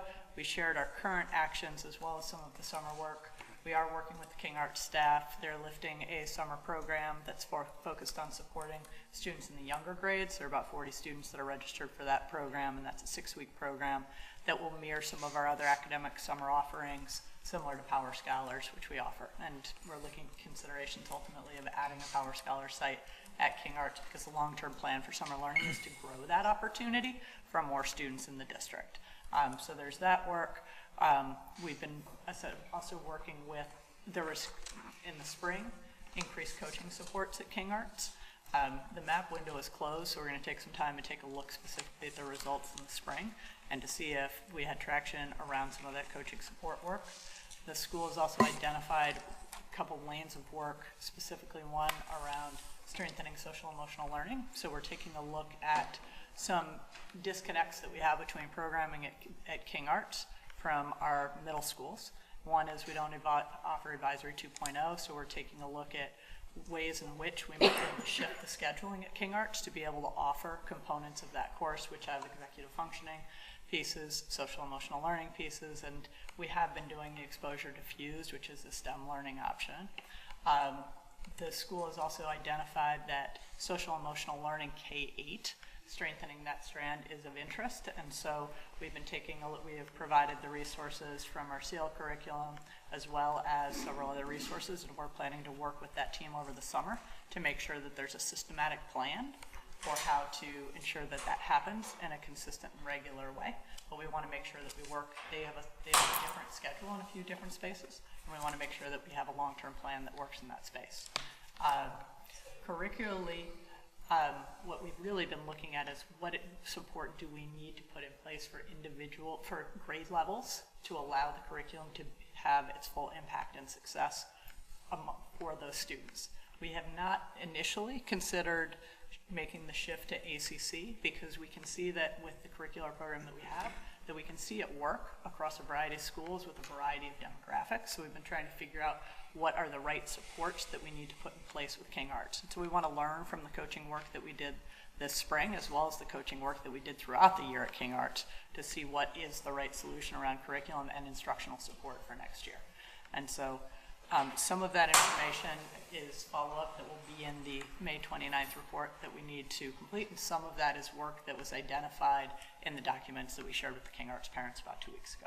I also asked Dr. Green, Dr. Beardsley, Dr. Calgatti to do a deep dive into King and to be able to come back in the May report. And Dr. Green, would you explain a little bit about the visit and what we're doing and what our intent is? Sure. So Dr. Gordon is referencing a collegial calibration visit. I think that most people know when an organization is experiencing dysfunction in any regard, meaning it's not serving the purpose that it is intended to service, you want to try to understand why it is happening, and you want to understand that at multiple layers.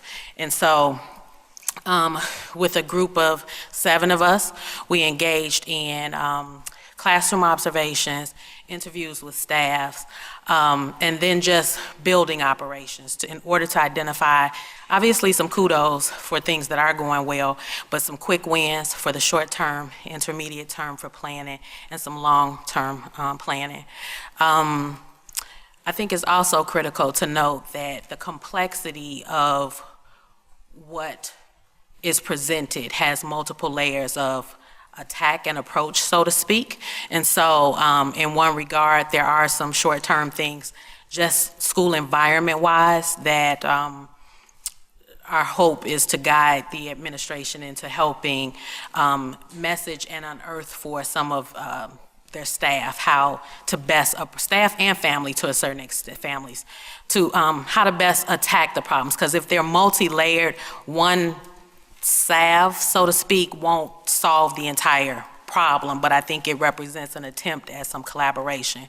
And so what we just wanted to do was put some fresh eyes on it, but also some informed fresh eyes that could also share some, have you considered this? What about that? I think the other part of it is the accountability, almost kind of like a workout partner, right? So if an administrator, classroom teacher, et cetera, identifies alongside you something that they would like to improve on, then the ideal thing is to then set them up to be successful by encouraging them to engage in that strategy, but then watching them and providing them some feedback on it, and being very methodical about how they employ a strategy. So for example, if the team identified a quick win around visibility in the hallways and in the building, one could say, sure, just start showing up in the hallway and therein lies visibility.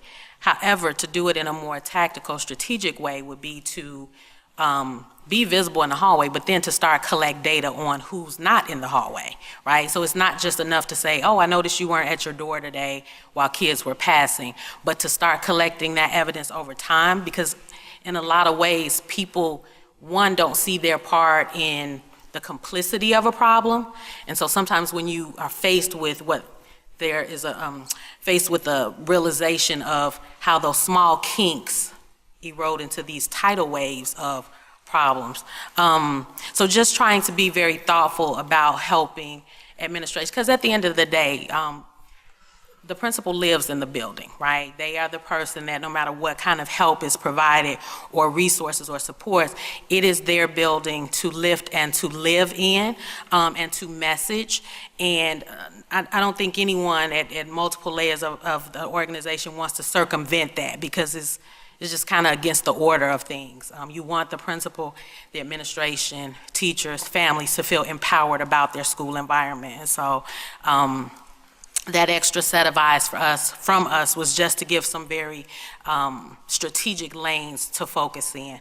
Either it be a positive school culture, maybe it could be something in relation to instructional. We identified over 7 particular focus areas. Now from those 7 focus areas, we want to see administration get real granular with their school improvement team about which one of those 7 could then be lifted and followed all the way through. So not just putting a strategy in action, but actually living that strategy through, monitoring how it's going in implementation.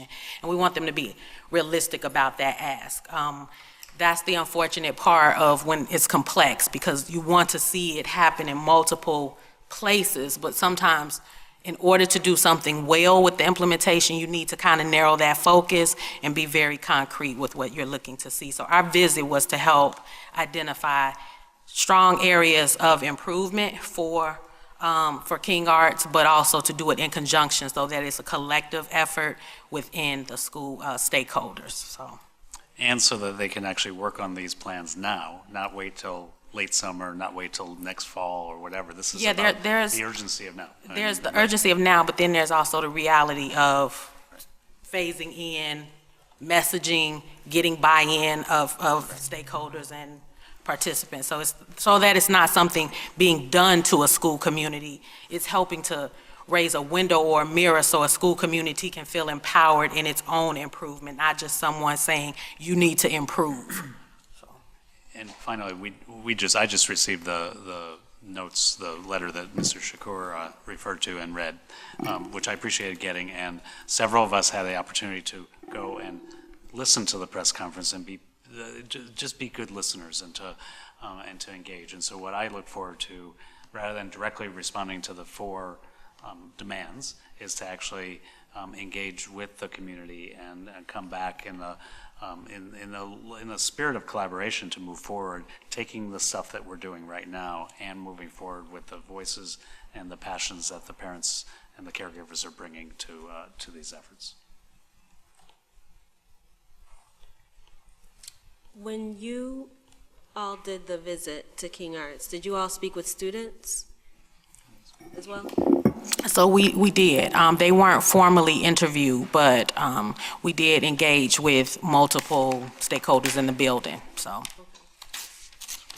So I think for me, it's I think valuable and refreshing in some ways to hear about the thoughtful way of engaging with folks to think about systems change.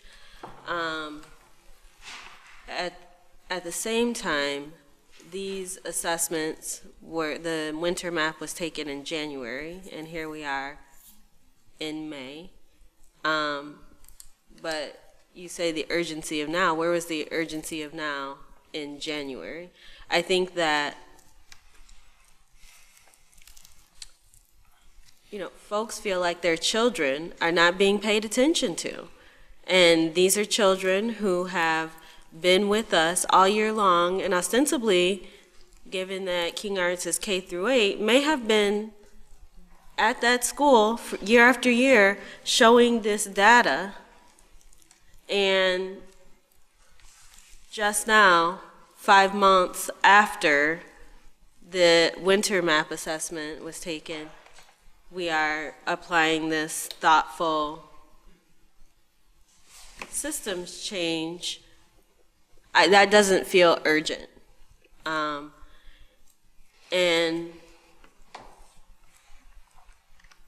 I think the other thing that's notable to me is suggesting that, we're not considering ACC because we already have this curriculum that is successful in other schools. I mean, that's not unreasonable to say. However, the data that we're showing is that particularly Black students are being left out of receiving adequate education in those 4 grade levels. The data is specifically pointing to Black students. And when we look at the data throughout the district, it's not uncommon what we're seeing at King Arts. So how could we conclude that the curriculum and instruction is being successful? It does not seem to be successful for Black students. And ACC, which is a program particularly meant to affirm and uplift Black curricular content and the Black experience, why would we not consider how to expand that into this space? So I accept the push and I accept the challenge. Part of our work has been to, and Latarsha mentioned as part of her work is she and Dr. Pitts are looking a bit at how to continue to strengthen ACC. One, we have had a single strand model, and we need to make sure that we continue to strengthen and understand the model. 2, we do have a commitment where we are really trying to dig into the culturally responsive teaching and practices across the district. There is a strong intersection between some of the elements of the ACC work and the culturally responsive teaching. I 100% agree with the assessment that we can look at our data and say that there are things that we are doing in this district that are not working for Black students. The lane that we're trying to work in multiple lanes. We want to strengthen our ACC program. We want to increase enrollment in ACC. We want to get to a place where we can say, is this in a place where we can see the demand and the readiness for it to be able to spread to another part of the community? Secondly, we want to be strengthening the culturally responsive pedagogy practices that intersect with our equity learning. So that's work that we're trying to do simultaneously. And so I do think that there are answers that can live in both spaces. And that is why we've been doing the work around culturally responsive teaching, looking at Hammond's practice areas, looking for the opportunity to intersect. And then Dr. Pitts is a great partner in the work because she is a lead for our culturally responsive teaching work and for our ACC work. And on the urgency from January or February through now, ultimately I own it, and so I will. Second of all, I own and I respect the voice from the community members as I've heard and as I heard this afternoon. It's powerful and important voice to hear, and so That's a second piece of recognizing and hearing the frustration. That said, and I don't want to sound at all defensive, we have been, and I've deployed a lot of my senior resources around the table to work very closely with Jeff Brown, very closely with Michelle Bernays-Thomas, and supportive, and to really work on how do we move from where the school's at to where we need to be. We've also been doing some work with some of the teachers there as well, who also feel it. So there's been some behind-the-scenes processes that perhaps haven't shown, or I haven't shown, we haven't shown the degree to which we've been doubling down, tripling down on our work at King, and we'll continue to do that effort. We'll continue. I appreciate your point about the systemic change process, because we want, when we win and as we change things at the school, we want them to stick, and we want them to stick over time so that kids can perform better, can do better, and parents can feel better about the school. So it's a combination of us doing work behind the scenes, us working to respond, and to be, again, we've been in a responsive mode with the community members, and I'd like to pivot that, and I'll be the first one to try to be much more collaborative rather than responding left and right. And so those are our next steps, and the report that I'll get soon will be a step. We will, again, I only received the letter this afternoon, so the particular proposals are things that, rather than responding to, I want to talk to the team and then move forward on with the team at King and with the community members at King.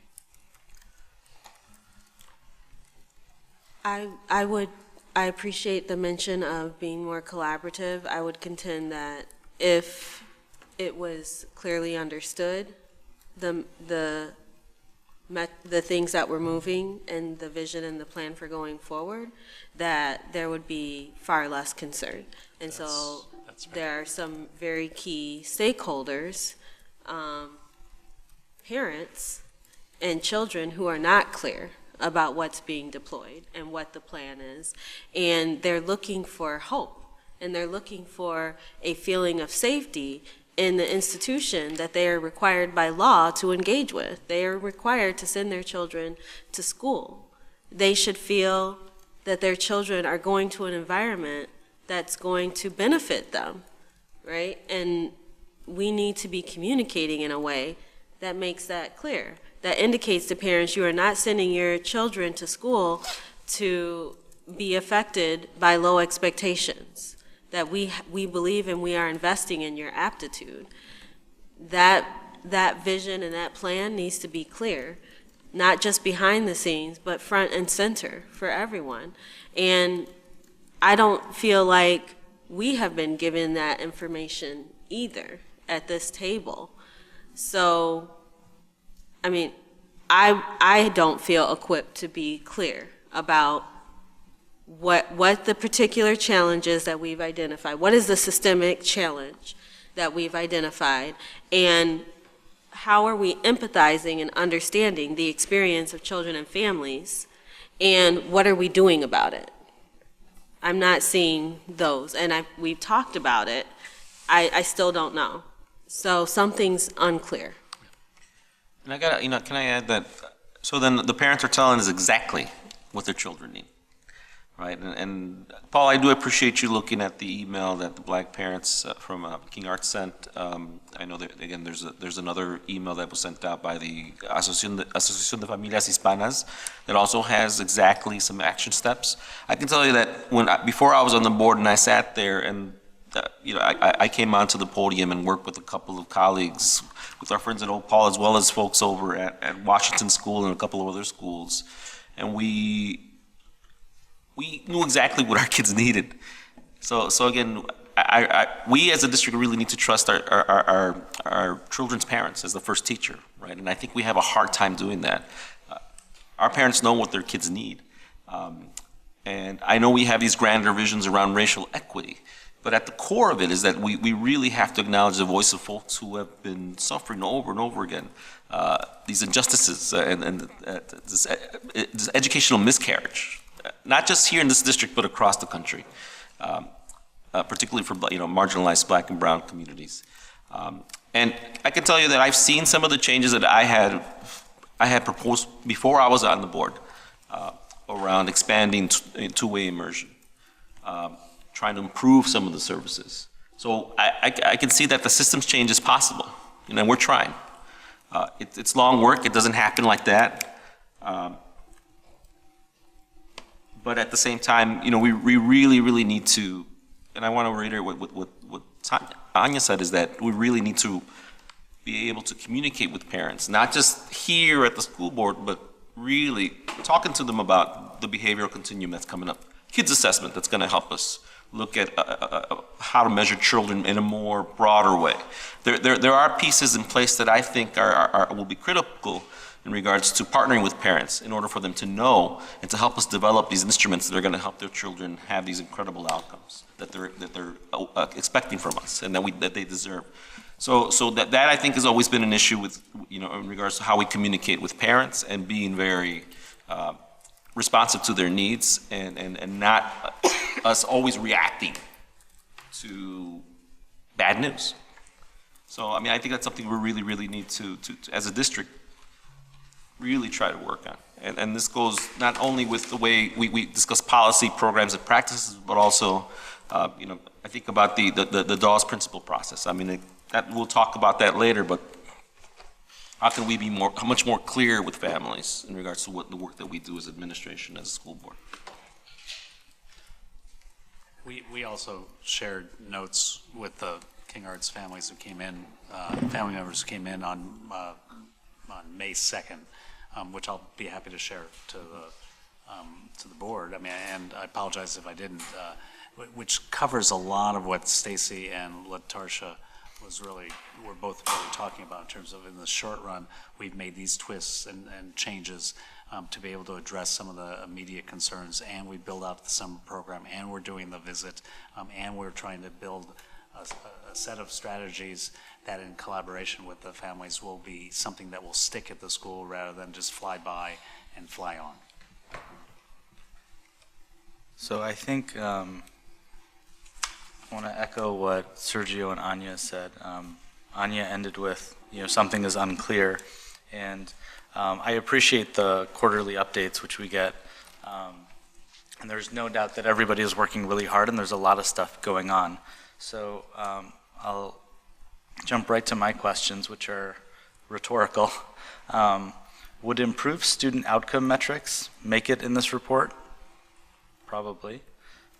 Would better discipline data or ODRs or lower suspension rates make it as a bullet on this as a metric? Sure. Probably. Would movement towards reducing our structural deficit financially make it on the report? Most certainly. And since those things aren't there, my inference is that they aren't happening in a way that's worth noting. Which begs the question of what's happening, and then we get the list of what's going on, right? And in this, our 56-page strategic plan, those three questions are expected metrics of our 5-year plan.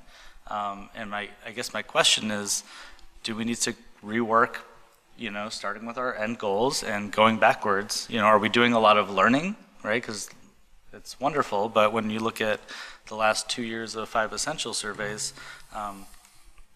only 59% of District 65 staff feel that their school leaders communicate clearly with them. That number is 41% when talking about district leadership. So even if we're learning well together as adults, the faith and the message being transferred into the schools, from district teams to school leadership, from school teams to teachers, there's a half-life there of knowledge, and I'm sure I just used the term half-life incorrectly. But how do we encapsulate the knowledge and the goals and the expectations? Like, we're visiting schools and we're trying to embody skills, but how do we ensure that the execution is happening, right? On the most basic level, right? Your example was, are we standing at the door when kids are walking in the room? Right? That's as fundamental as it gets. Welcome the children, right? Say goodbye to them on their way out. Notice them. That's not even talking about learning something.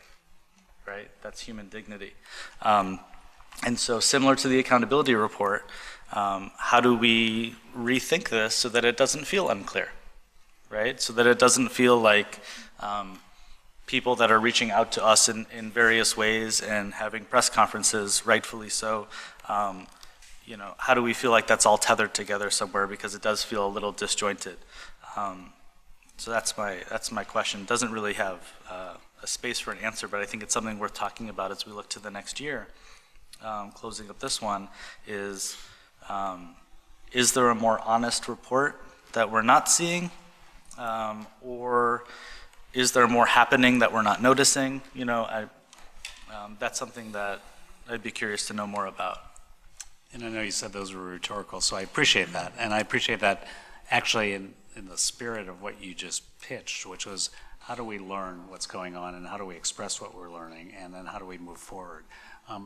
That said, in this report, in these quarterly reports, you will see in the time when we have summative data whether or not we're making progress or not on the opportunity gap. And I'll stand by that we have not shied away from actually, well, there's my time. So we have not shied away from actually putting data out there, whether they are affirming to the district or whether they are critical of the district on the accountability reports. Even in these reports, in the annual report, the annual okay. covering of that. Fair enough, yes. Same thing on the structural deficit. I appreciate that. That we do a regular, partially the finance committee meeting, which you now chair, and the what we're doing, and what Raphael tried to at least express was that by expressing ourselves on the financial conditions of the district, we are being transparent on what we're moving forward. Can we do better? Yes.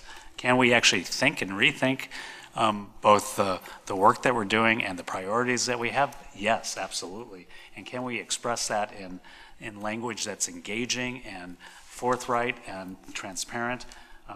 Yes, and yes, and yes. And that's the goal that we have. And I look forward to working with the board and with the senior staff and other staff and community members on thinking about how we do that as we move forward. Yeah. I just want to feel like I feel like we're struggling to even say the things that we're doing well. You know, and I'd like to feel like Anya said, something feels unclear. I'd like to feel more clear about the wins that are happening. Right? What are they? Yep. I don't care how small they are. Right? What are we knocking out of the park? What do we need to fix? And then it makes all the other things seem a little bit more clear. And in the quarterly reports, those can kind of be sewn together too. Right. So again, at risk of repeating, the celebration of the STEM work that's going on in school and out of school is fabulous, and it's going to advance this district into the next generation science standards so that grade level expectations are at the highest levels for all kids, especially kids of color, especially kids who have been marginalized, especially Black kids and Latinx kids. And so I think that's it.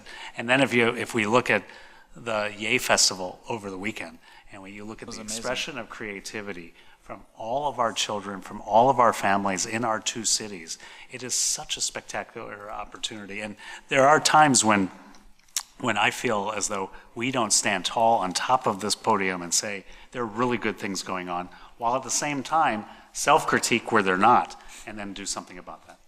Fair enough. Thank you.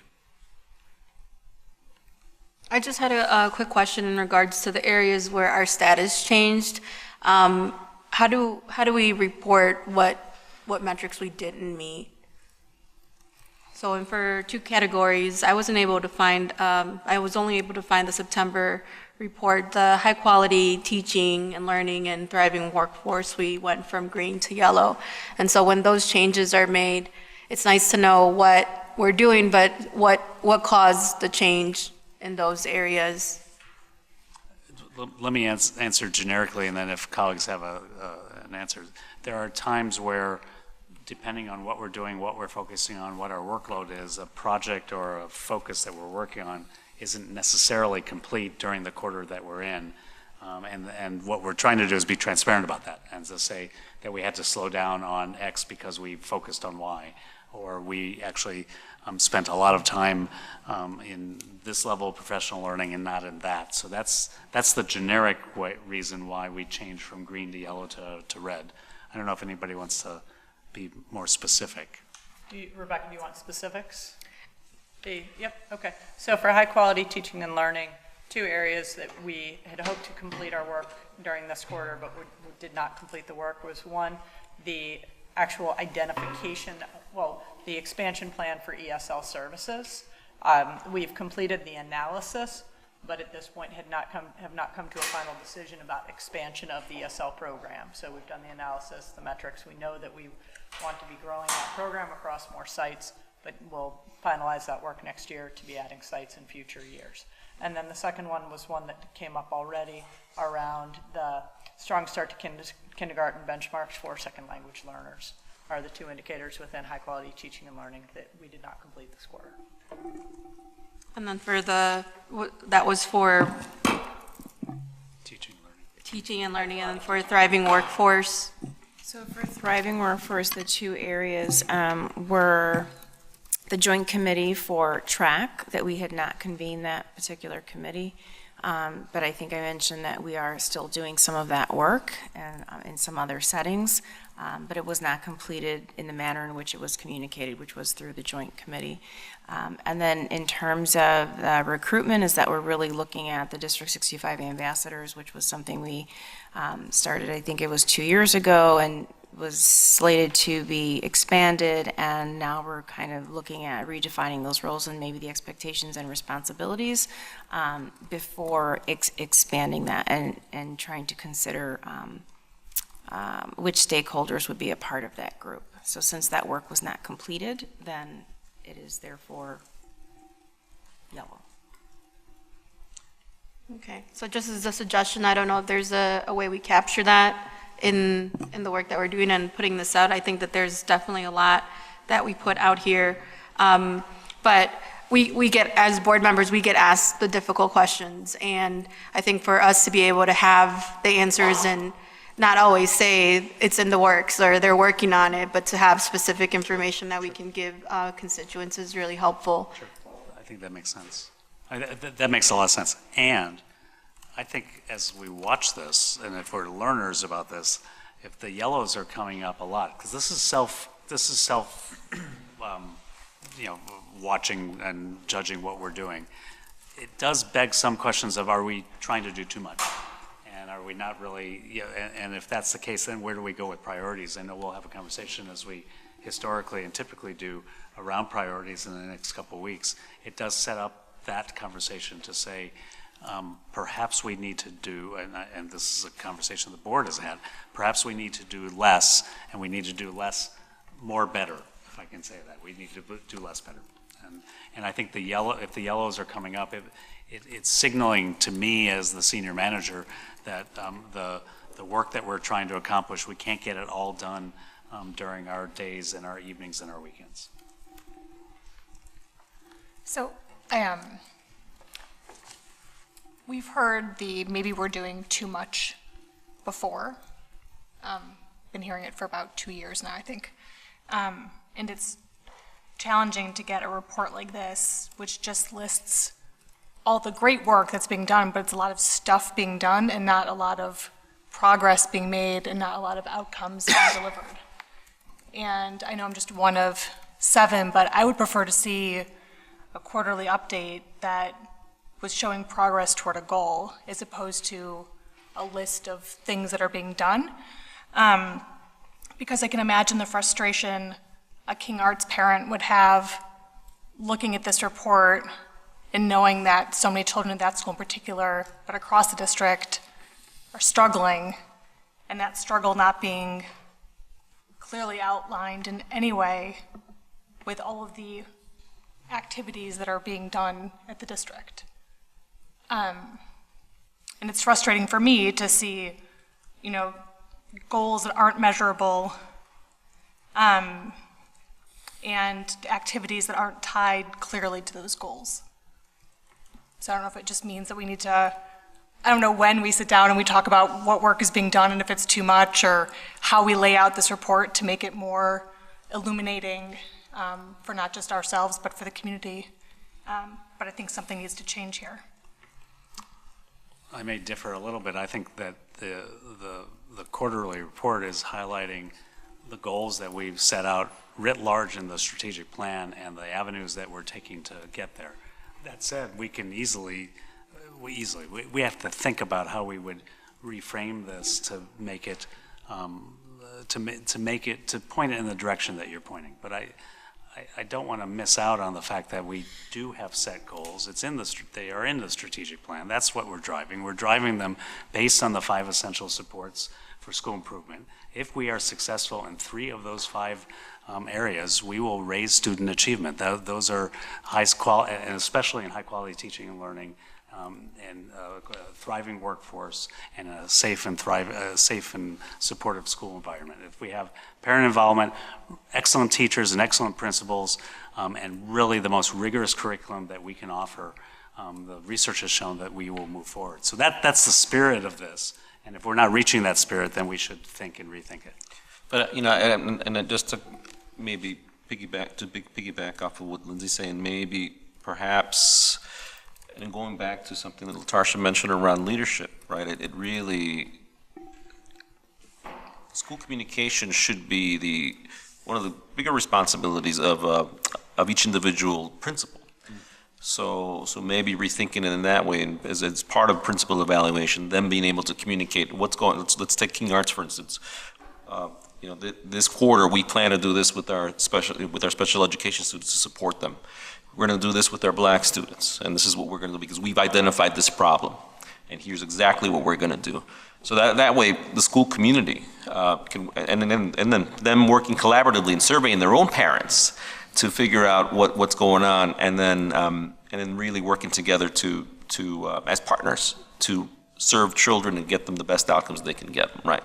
At the end of the day, for me, it's always about making sure that we're working with parents as partners, right? That they're not to be, as Mr. Shakur had stated, that they're not to be managed or to be kind of just tamped down. Again, parents are the kids' first teachers, and we really need to acknowledge that and welcome that and find a way to incorporate them into our larger systemic and institutional changes and processes, programs, and practice, and particularly around this equity work. And to me, that's where equity work really hits the road too, as well, is again how we communicate with parents, how we empower parents to be these partners in their local schools that move beyond just the old models that serve privilege, but really reach out to all parents and really leverage the knowledge that they have about their children and what their children's needs are.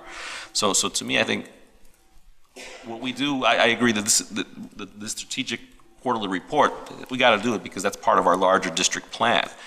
But we want to make it accessible in a way that principals can take this data and then really communicate in a way that's actionable for parents and for educators as well within their particular schools, right? Like we at Dawes, we get a newsletter from or on Friday from our principal, and she lets us know what the goings-ons are and whatnot. PTA sends us some communications as well. But I'd like to know, okay, so then are there issues in Dawes with our refugee population? What are we doing to address whatever concerns they have? Have new families moved in? What can we do as a Dawes community to welcome those families? What resources are being provided for kids who may need extra tutoring, right? So that I'd like to see happen across all schools. Again, strengthening the ability for and empowering and principals to work with parents and be able to communicate in ways that are actionable for them and as well as educators.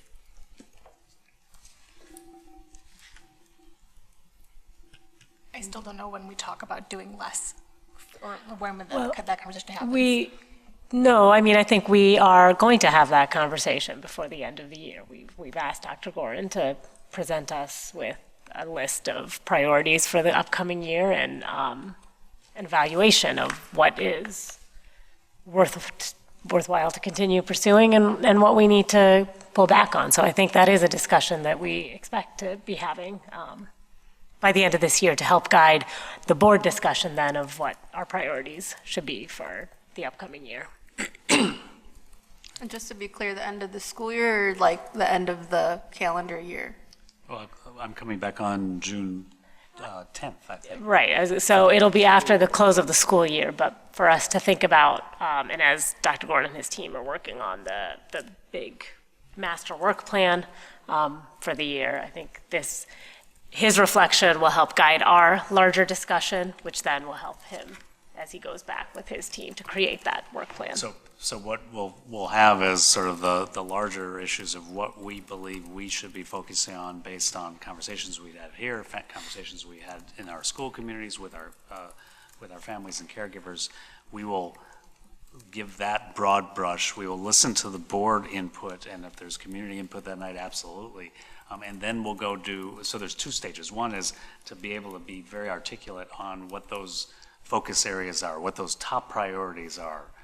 And then hear out what the board says, and then go back and do a master plan that can actually start to cut and chop and say, we're going to put a pause on this. We're going to stop on that. We may not have all that by June 10th, but we'll have the scheme ready to be able to go and do a deep dive that then will set the priorities for the year to come, set the cadence of our board meetings as well. Thank you. Okay. Well, thank you very much for that update. We will move on to our next discussion topic, which is the principal hiring and transition plan. So let me kick this off with, and this is a overview of our hiring processes and transition processes. I want to recognize and honor Ms. Bonilla's comments earlier tonight as we think about DAWS and the feedback that we just received. So thank you for that, representing the community. I also want to tip my hat and thank the several parents who showed up last week when we did our first of our restorative processes in the DAWS community. I think it was a very powerful and engaging conversation and an opportunity for several of us who've been engaged in the hiring process at DAWS to listen and absorb and learn. So I value that tremendously. We'll continue to do that. And as we think about the transition plans at DAWS, and then we think about the hiring process at Kingsley and the transition plan there, we'll take a lot of lessons actually that we've received in a very heartfelt and very honest way from the DAWS community as we work on transition in DAWS and as we work on hiring and transition at Kingsley. So with that, can I turn to Anjali Beatrice, please? Sure. So you have the memo before you, which has some greater detail. So I just wanted to do a very quick overview of the process for our principal hiring process. So our goal is to facilitate a process that provides multiple opportunities for staff and families to offer feedback that helps inform the principal hiring process. We gather the feedback and we use that to build the leadership profile, which helps inform the rest of the process, from the screening of the applications and determining which applicants to bring in, to developing questions for both screening and interviews. So that leadership profile is very important. We also provide opportunities for feedback through the joint interview team as well as the public forum. And through the process, we do make it clear that we're seeking feedback to help inform the superintendent's decision and final recommendation. We're not seeking consensus. There are different touch points for feedback. And so just as an example, when you get for the principal forum, we provide feedback sheets so that after each candidate has their 30 to 40 minute session where members of the school community were able to pose questions that Dr. Gorin facilitates, we gather that feedback, just like we gather feedback from the joint interview team, and all that is shared with Dr. Gorin, and as he's making his determinations in order to whittle down the candidates so that he can do school visits. And so again, the memo itself gives some more details. If you'd like me to go into greater detail, I can. But the goal of the process, which is a very, I would say,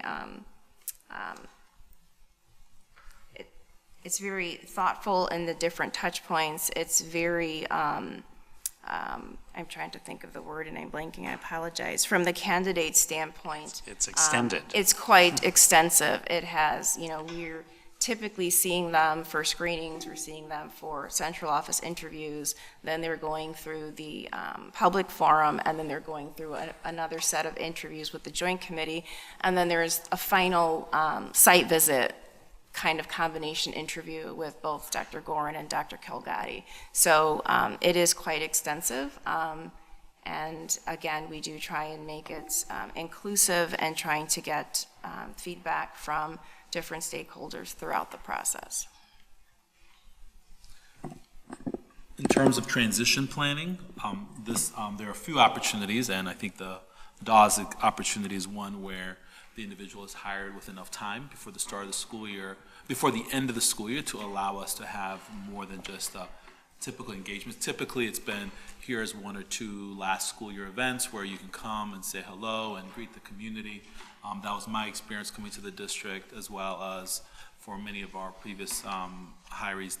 They've come in, principals in the last couple of years, they may have 1 or 2 engagements. In the case of DAWS, both for substantive reason and also for important kind of building strategic reasons, we have an opportunity where the principal, in collaboration with the principal, the incoming principal, we're able to develop some priorities for what she's thinking that are important, as well in relation to what we've heard from the DAWS community about really understanding what are the resource supports, as well as the kinds of transitional supports that are important to really help plan for the next school year. And so the report highlighted some of the more, I would say, generic or standard things that I would apply each year, and then also some of the simple things that are going to be important for the DAWS community. Over the last couple, over this period of time, I know that Ms. Aponte has already been to the school of her own accord initiative to really meet there, and then also working with Ms. Pearson to prepare a lot of the resources that are like just some basic, informational things that need to help support that transition, and then also identifying key leaders and stakeholders in the community to help support that bridge. I would also add that in the Kingsley case, because our hiring our recommendation to the board will come after the close of the year. Regardless, I've already worked with Ms. Murray to identify some of the 8 individuals who can help the new principal, once they're appointed, make some recommendations and be able to help bridge the work that Ms. Murray has done in the school into for the new principal. Are there any questions? Do you find the public forum deters some applicants from applying since they will be outed in the process? I think it can, very much so, especially, and so we've learned over the course of time. We first started doing these maybe 4 years ago, and one of the things we did do is we provided candidate bios at those forums that had a detrimental effect on candidates, which was not our intent. We know that they're making this public, but we're also not trying to do anything that's going to harm someone's career. Obviously, if you have 3 people, only 1 is going to get selected. So we still, we are trying to be respectful of the candidates while still providing, again, an opportunity for the community to have that engagement with them. So we're trying to find the right balance, and we have made some shifts over the course of the last few years. But honestly, that was one of the frustrations from the DAWS community, that we didn't provide the resumes. We had quick descriptions as the colleagues were coming in. And that was, it's the tension, because to honor the community, they want to know who the player is who's standing in front of them. And to honor the player who's a professional, they want to do their best to preserve their status. And in many principal searches in the area, there can be a school committee, and then the screening, a school committee, and the superintendent or deputy will then make a decision. Boom, boom, boom. And again, I'm one that wants to engage, but if it's creating the type of frustration that I know we caused in the DAWS situation, then we should rethink that in terms of our own learning on to what extent are we recruiting best and brightest people. That's a good question for us. To what extent are they doing as well as they can during the process, and is that satisfactory enough so that the type of community forum that we're doing may be not necessary? And again, that's a big question mark. We'll go through one more try with Kingsley, and then I think we have to reflect and come back to the board with what we would think would be a process that honors the needs of the community, honors the needs of the educators in the building, honors the needs of the district, and gets the best and brightest candidates in here, and so that we can grab them before they go somewhere else. So I know we reach out to the community during the principal hiring process, but are we clear as an administration what our expectations are for these candidates, right? So were we clear that we wanted, when we engage parents, did we tell Dawes parents that we're looking for somebody who is going to bring up better the outcomes of kids through MAP and all the other things that we measure student success with? And for me, again, it was this lack of communication. I mean, again, there was a point where, Dawes parents were reaching out to me as a fellow parent, but as a school board member, like, what, we haven't heard from the administration for a while, or they haven't, we keep on emailing just to make sure, see what's going on, and we're not getting a response. I mean, I think that's where a lot of the frustration lies, is that, again, going back to being responsive to parents and parent concerns, that is, and it's such a big decision that impacts particularly a community like Dawes, who has seen this just cast of folks go through the school for 5 years. I mean, I think that is just upsetting. I mean, it's just very, very frustrating.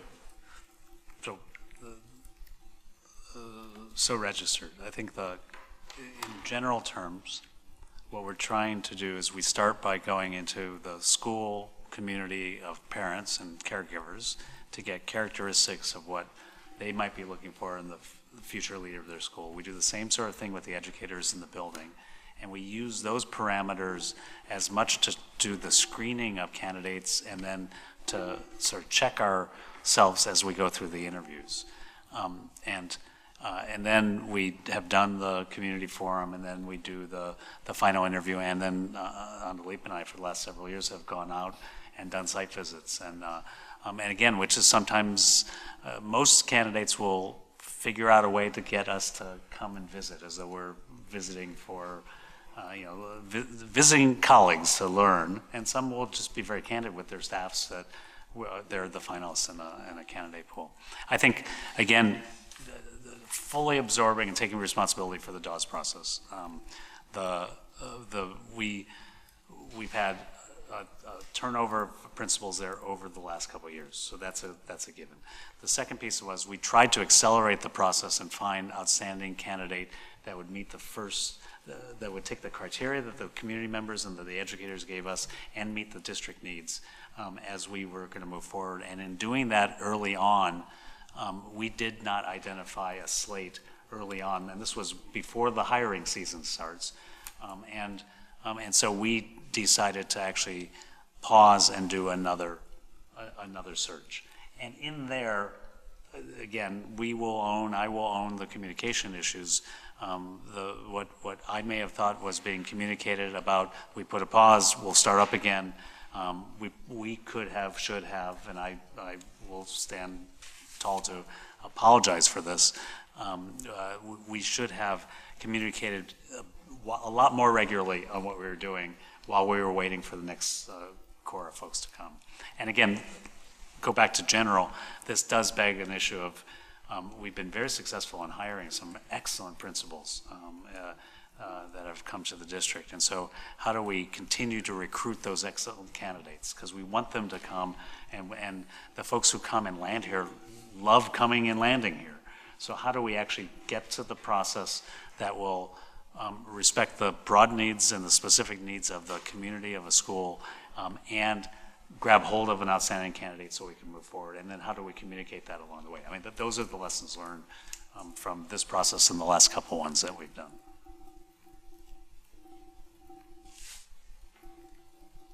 Any other questions or comments?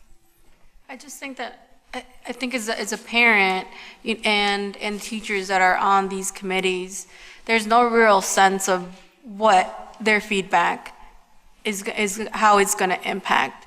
So I appreciate it, them being, both teachers and parents being brought in the process, but I still don't feel like any of that really matters at the end of the day. Like, I don't know how parents feel heard.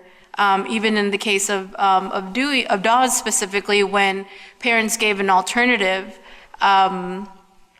ultimately, this is their school community, and they have to deal with, multiple years and being there. And I just think as a parent, I feel that they just felt unheard and didn't really see how their impact, and parents going as much as, doing their own research, and as the public comment this evening, doing something that they were advised to do because they felt it was going to make a difference. And during that time, the multiple community stakeholders that wrote to the board members and feeling like them talking to us would somehow change the trajectory of the hiring, it just felt like there really wasn't anything, there was no difference any of that made, and it just feels really disheartening and frustrating for a community that for so many years has just been at the short end of the stick. And there's no question, it's just a general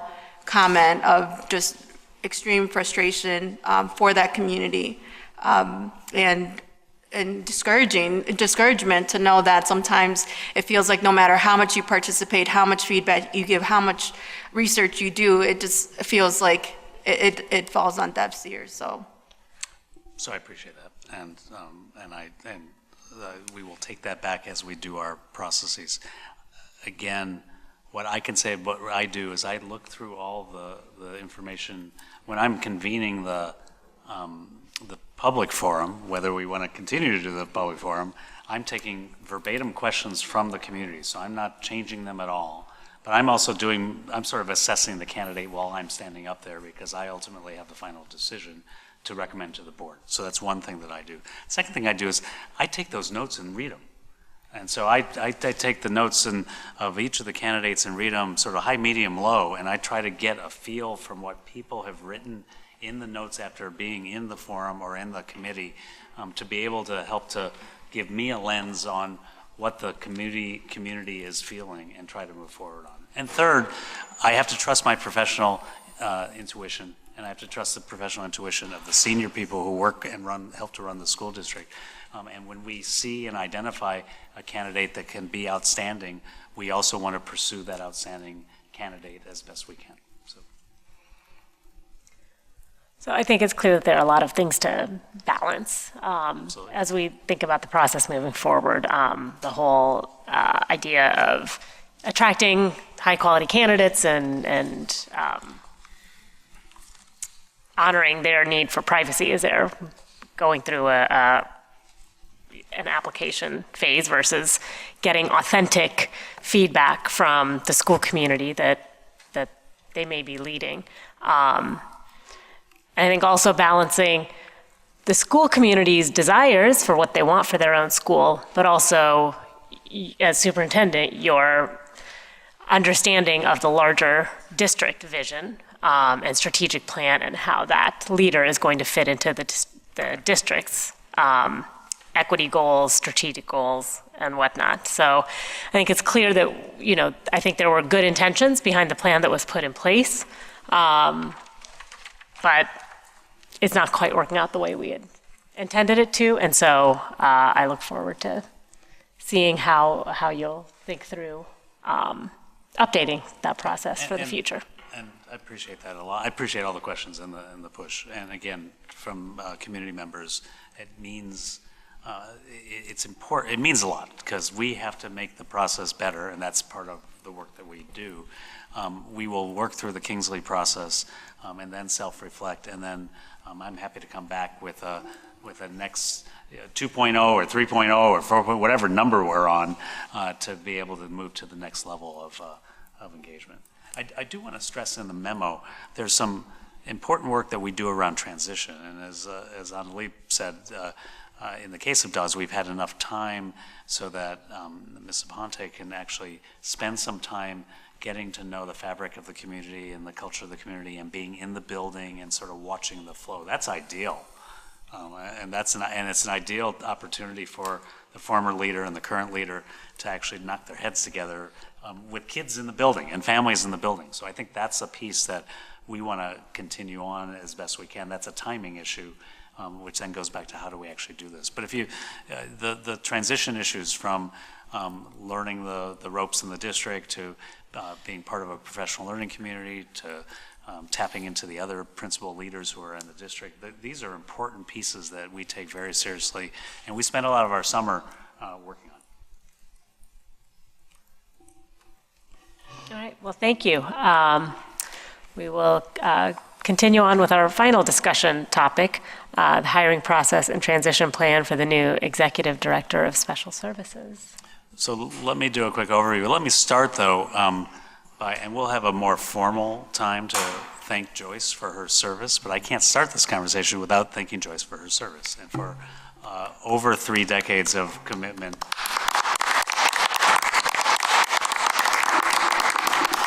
Joyce Bartz is so committed to District 65. We know it. The community knows that. The staff that work with her know that. And so as we work through this process, I want to highlight the professionalism of none of us take retirement or next steps or moving on lightly. And Joyce has not taken it lightly, both at the professional and personal level, but also for what she cares about District 65. So a lot of the process that I'm going to talk about was really influenced by Joyce's 34-year commitment to children in this district and to the work that she's done. So again, I'd be remiss if I didn't start that way. So what we did after Joyce and I talked at the beginning of the year about a transition that would lead to the next chapter was to work on a game plan that would help to craft the job description, help craft the searching, and help us think about how we organize for success as we move forward. Part of that organizing for success is work that Joyce is committed to. So also, not that anybody ever does this, but people who announce their retirement and then retire still stay out the rest of the year. Joyce announced her retirement and has actually worked harder. I mean, you worked pretty hard anyway, but worked harder on a bunch of things that are really important, including a school-by-school special education audit. So it's a important dipstick into the work that we're doing as we move forward. We crafted the application process. We reached out to our broad communities to see who we could get to be an executive director for special services. We had 45 applications, and so we did screening processes on that to get down to a manageable size to do some interviews. The couple processes that I did as well, I reached out to the special education supervisors. These are the senior members of the team who do all the operations around special ed, to hear them out on, in a similar process to what we do when we go to the community. We go to a teaching staff and educator staff in a building. What are the characteristics and dispositions that you want in a candidate? And so I did that. I also reached out to Evanson Case, the advocacy group, who by no means represents absolutely everybody who has kids in our programs where we provide special services, but they have a hand on the pulse of special education in Evanston and Evanston-Skokie. They've worked very closely with Joyce over the years, and they actually took a half step further. They actually not only polled their members, but reached out via digital media to be able to get as much input as possible. So I met with them as well to help me frame the overall search. And then finally, we've, in trying to think differently and creatively and to sort of move forward, and then again, with all respect to Joyce, I've engaged a group of graduate students who are all former consultants at places like McKinsey and Bain, who are doing an organizational analysis, looking at the jobs, the responsibilities, the organizational structure, and they're coming back to me next week, I believe, with a game plan based on their professional expertise. So this is really pro bono consulting, as well as these are students who are in an MBA program at Northwestern, focused on organizational design. So we should have a fresh look also at the special services department as we move forward. We conducted interviews between the 15th and the 23rd, 15th of March and the 23rd of April, and then did finalist interviews thereafter. We had, in these interviews, we do, the first round are a set of questions that we always do it through an equity lens. We always have a question or two that is focused on our equity commitments. The second piece is actually a presentation that they walk us through. So it's we get a sense to see how they can operate on their feet and how they engage. And then from that, we do, I get down to finalists. I pick the person that we're going to pick. We do reference checks. We do that very comprehensively, and then we move forward. I do want to announce that with your vote tonight, you actually authorized the hiring of Dr. Ramona DiCristofaro, better known as Romy, who is going to be our new executive director for special services. She has had over 16 years of experience in education, in special services. She's a special services administrator in Wilmette at District 39, and she's a passionate and engaging colleague who knows a whole lot about teaching and learning.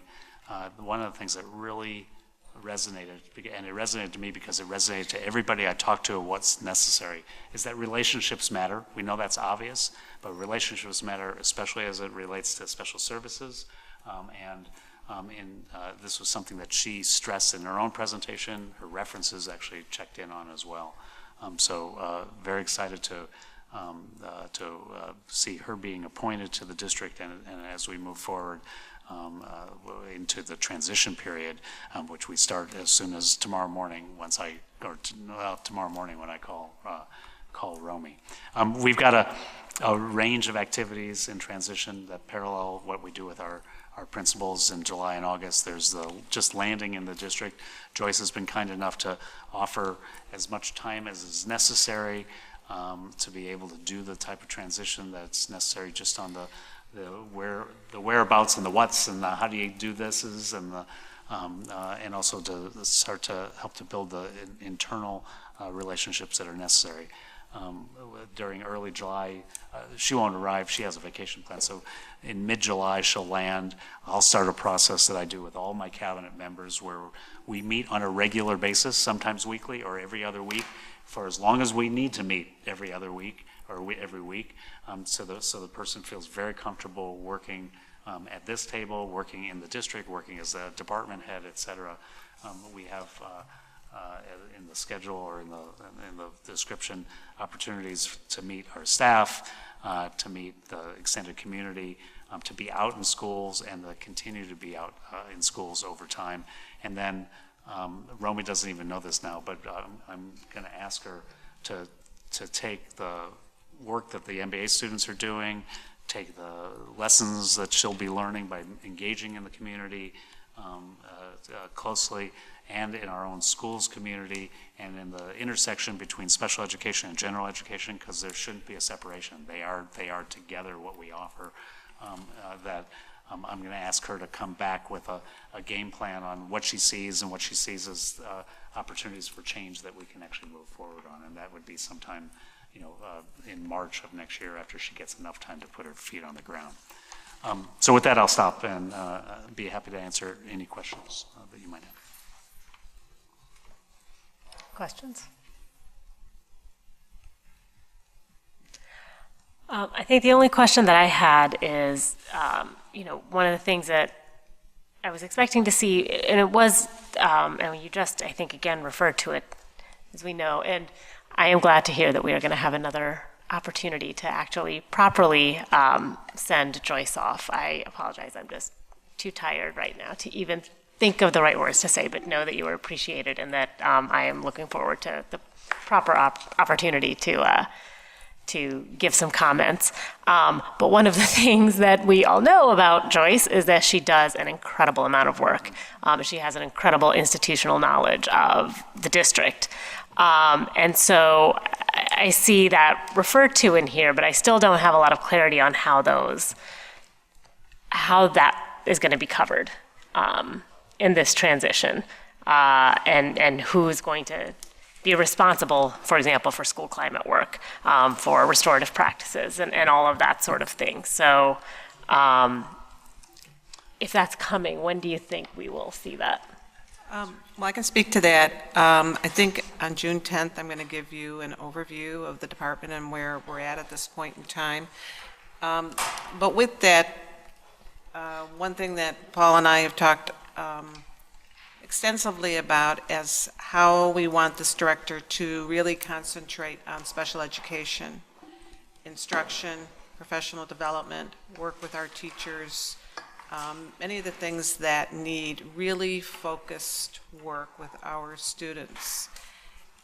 So what I am looking to do is to transition, I have already transitioned a number of things over to fellow administrators, either cabinet members or other staff, to address, like, you know, and I can talk about this later, but restorative practices, PBIS, school climate teams, et cetera, so that the focus work is on special education. But I'm happy to talk about that at that time. Okay, But I do have an extensive plan. I'm meeting with Romy shortly, and we will have a discussion and develop a plan as to when we'll meet between now and the time that she comes on board, so that she can get a good understanding. I also am more than happy to be available at any time.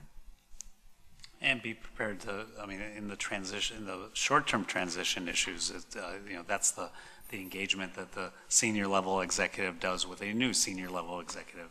And then as several other people who've left the cabinet and gone on to other opportunities, they've left pretty comprehensive plans that that have helped to seed the way to the future. And then finally, what you're implying is it's stated in general in here is that there's going to be 5 or 6 things that have been on Joyce's plate that are really important contributions to this district, that are also really important contributions from Joyce's substantive heart that she has led. And those are things that I'm committed to continuing on. So whether it's the work on social emotional learning or on restorative justice or on climate teams, these didn't exist a couple of years ago. They really, I mean, they did. I mean, we were doing the work, but what Joyce has done is champion that work at a level that is really fantastic. And we would be remiss if we don't continue that work and get it done and make sure that somebody's responsible for it. Thank you. Any other questions? Okay. Thank you. Thank you very much. We have, I don't believe there are any committee reports at this point. So with that, at 9:46, with no further business, I adjourn this meeting. Thank you.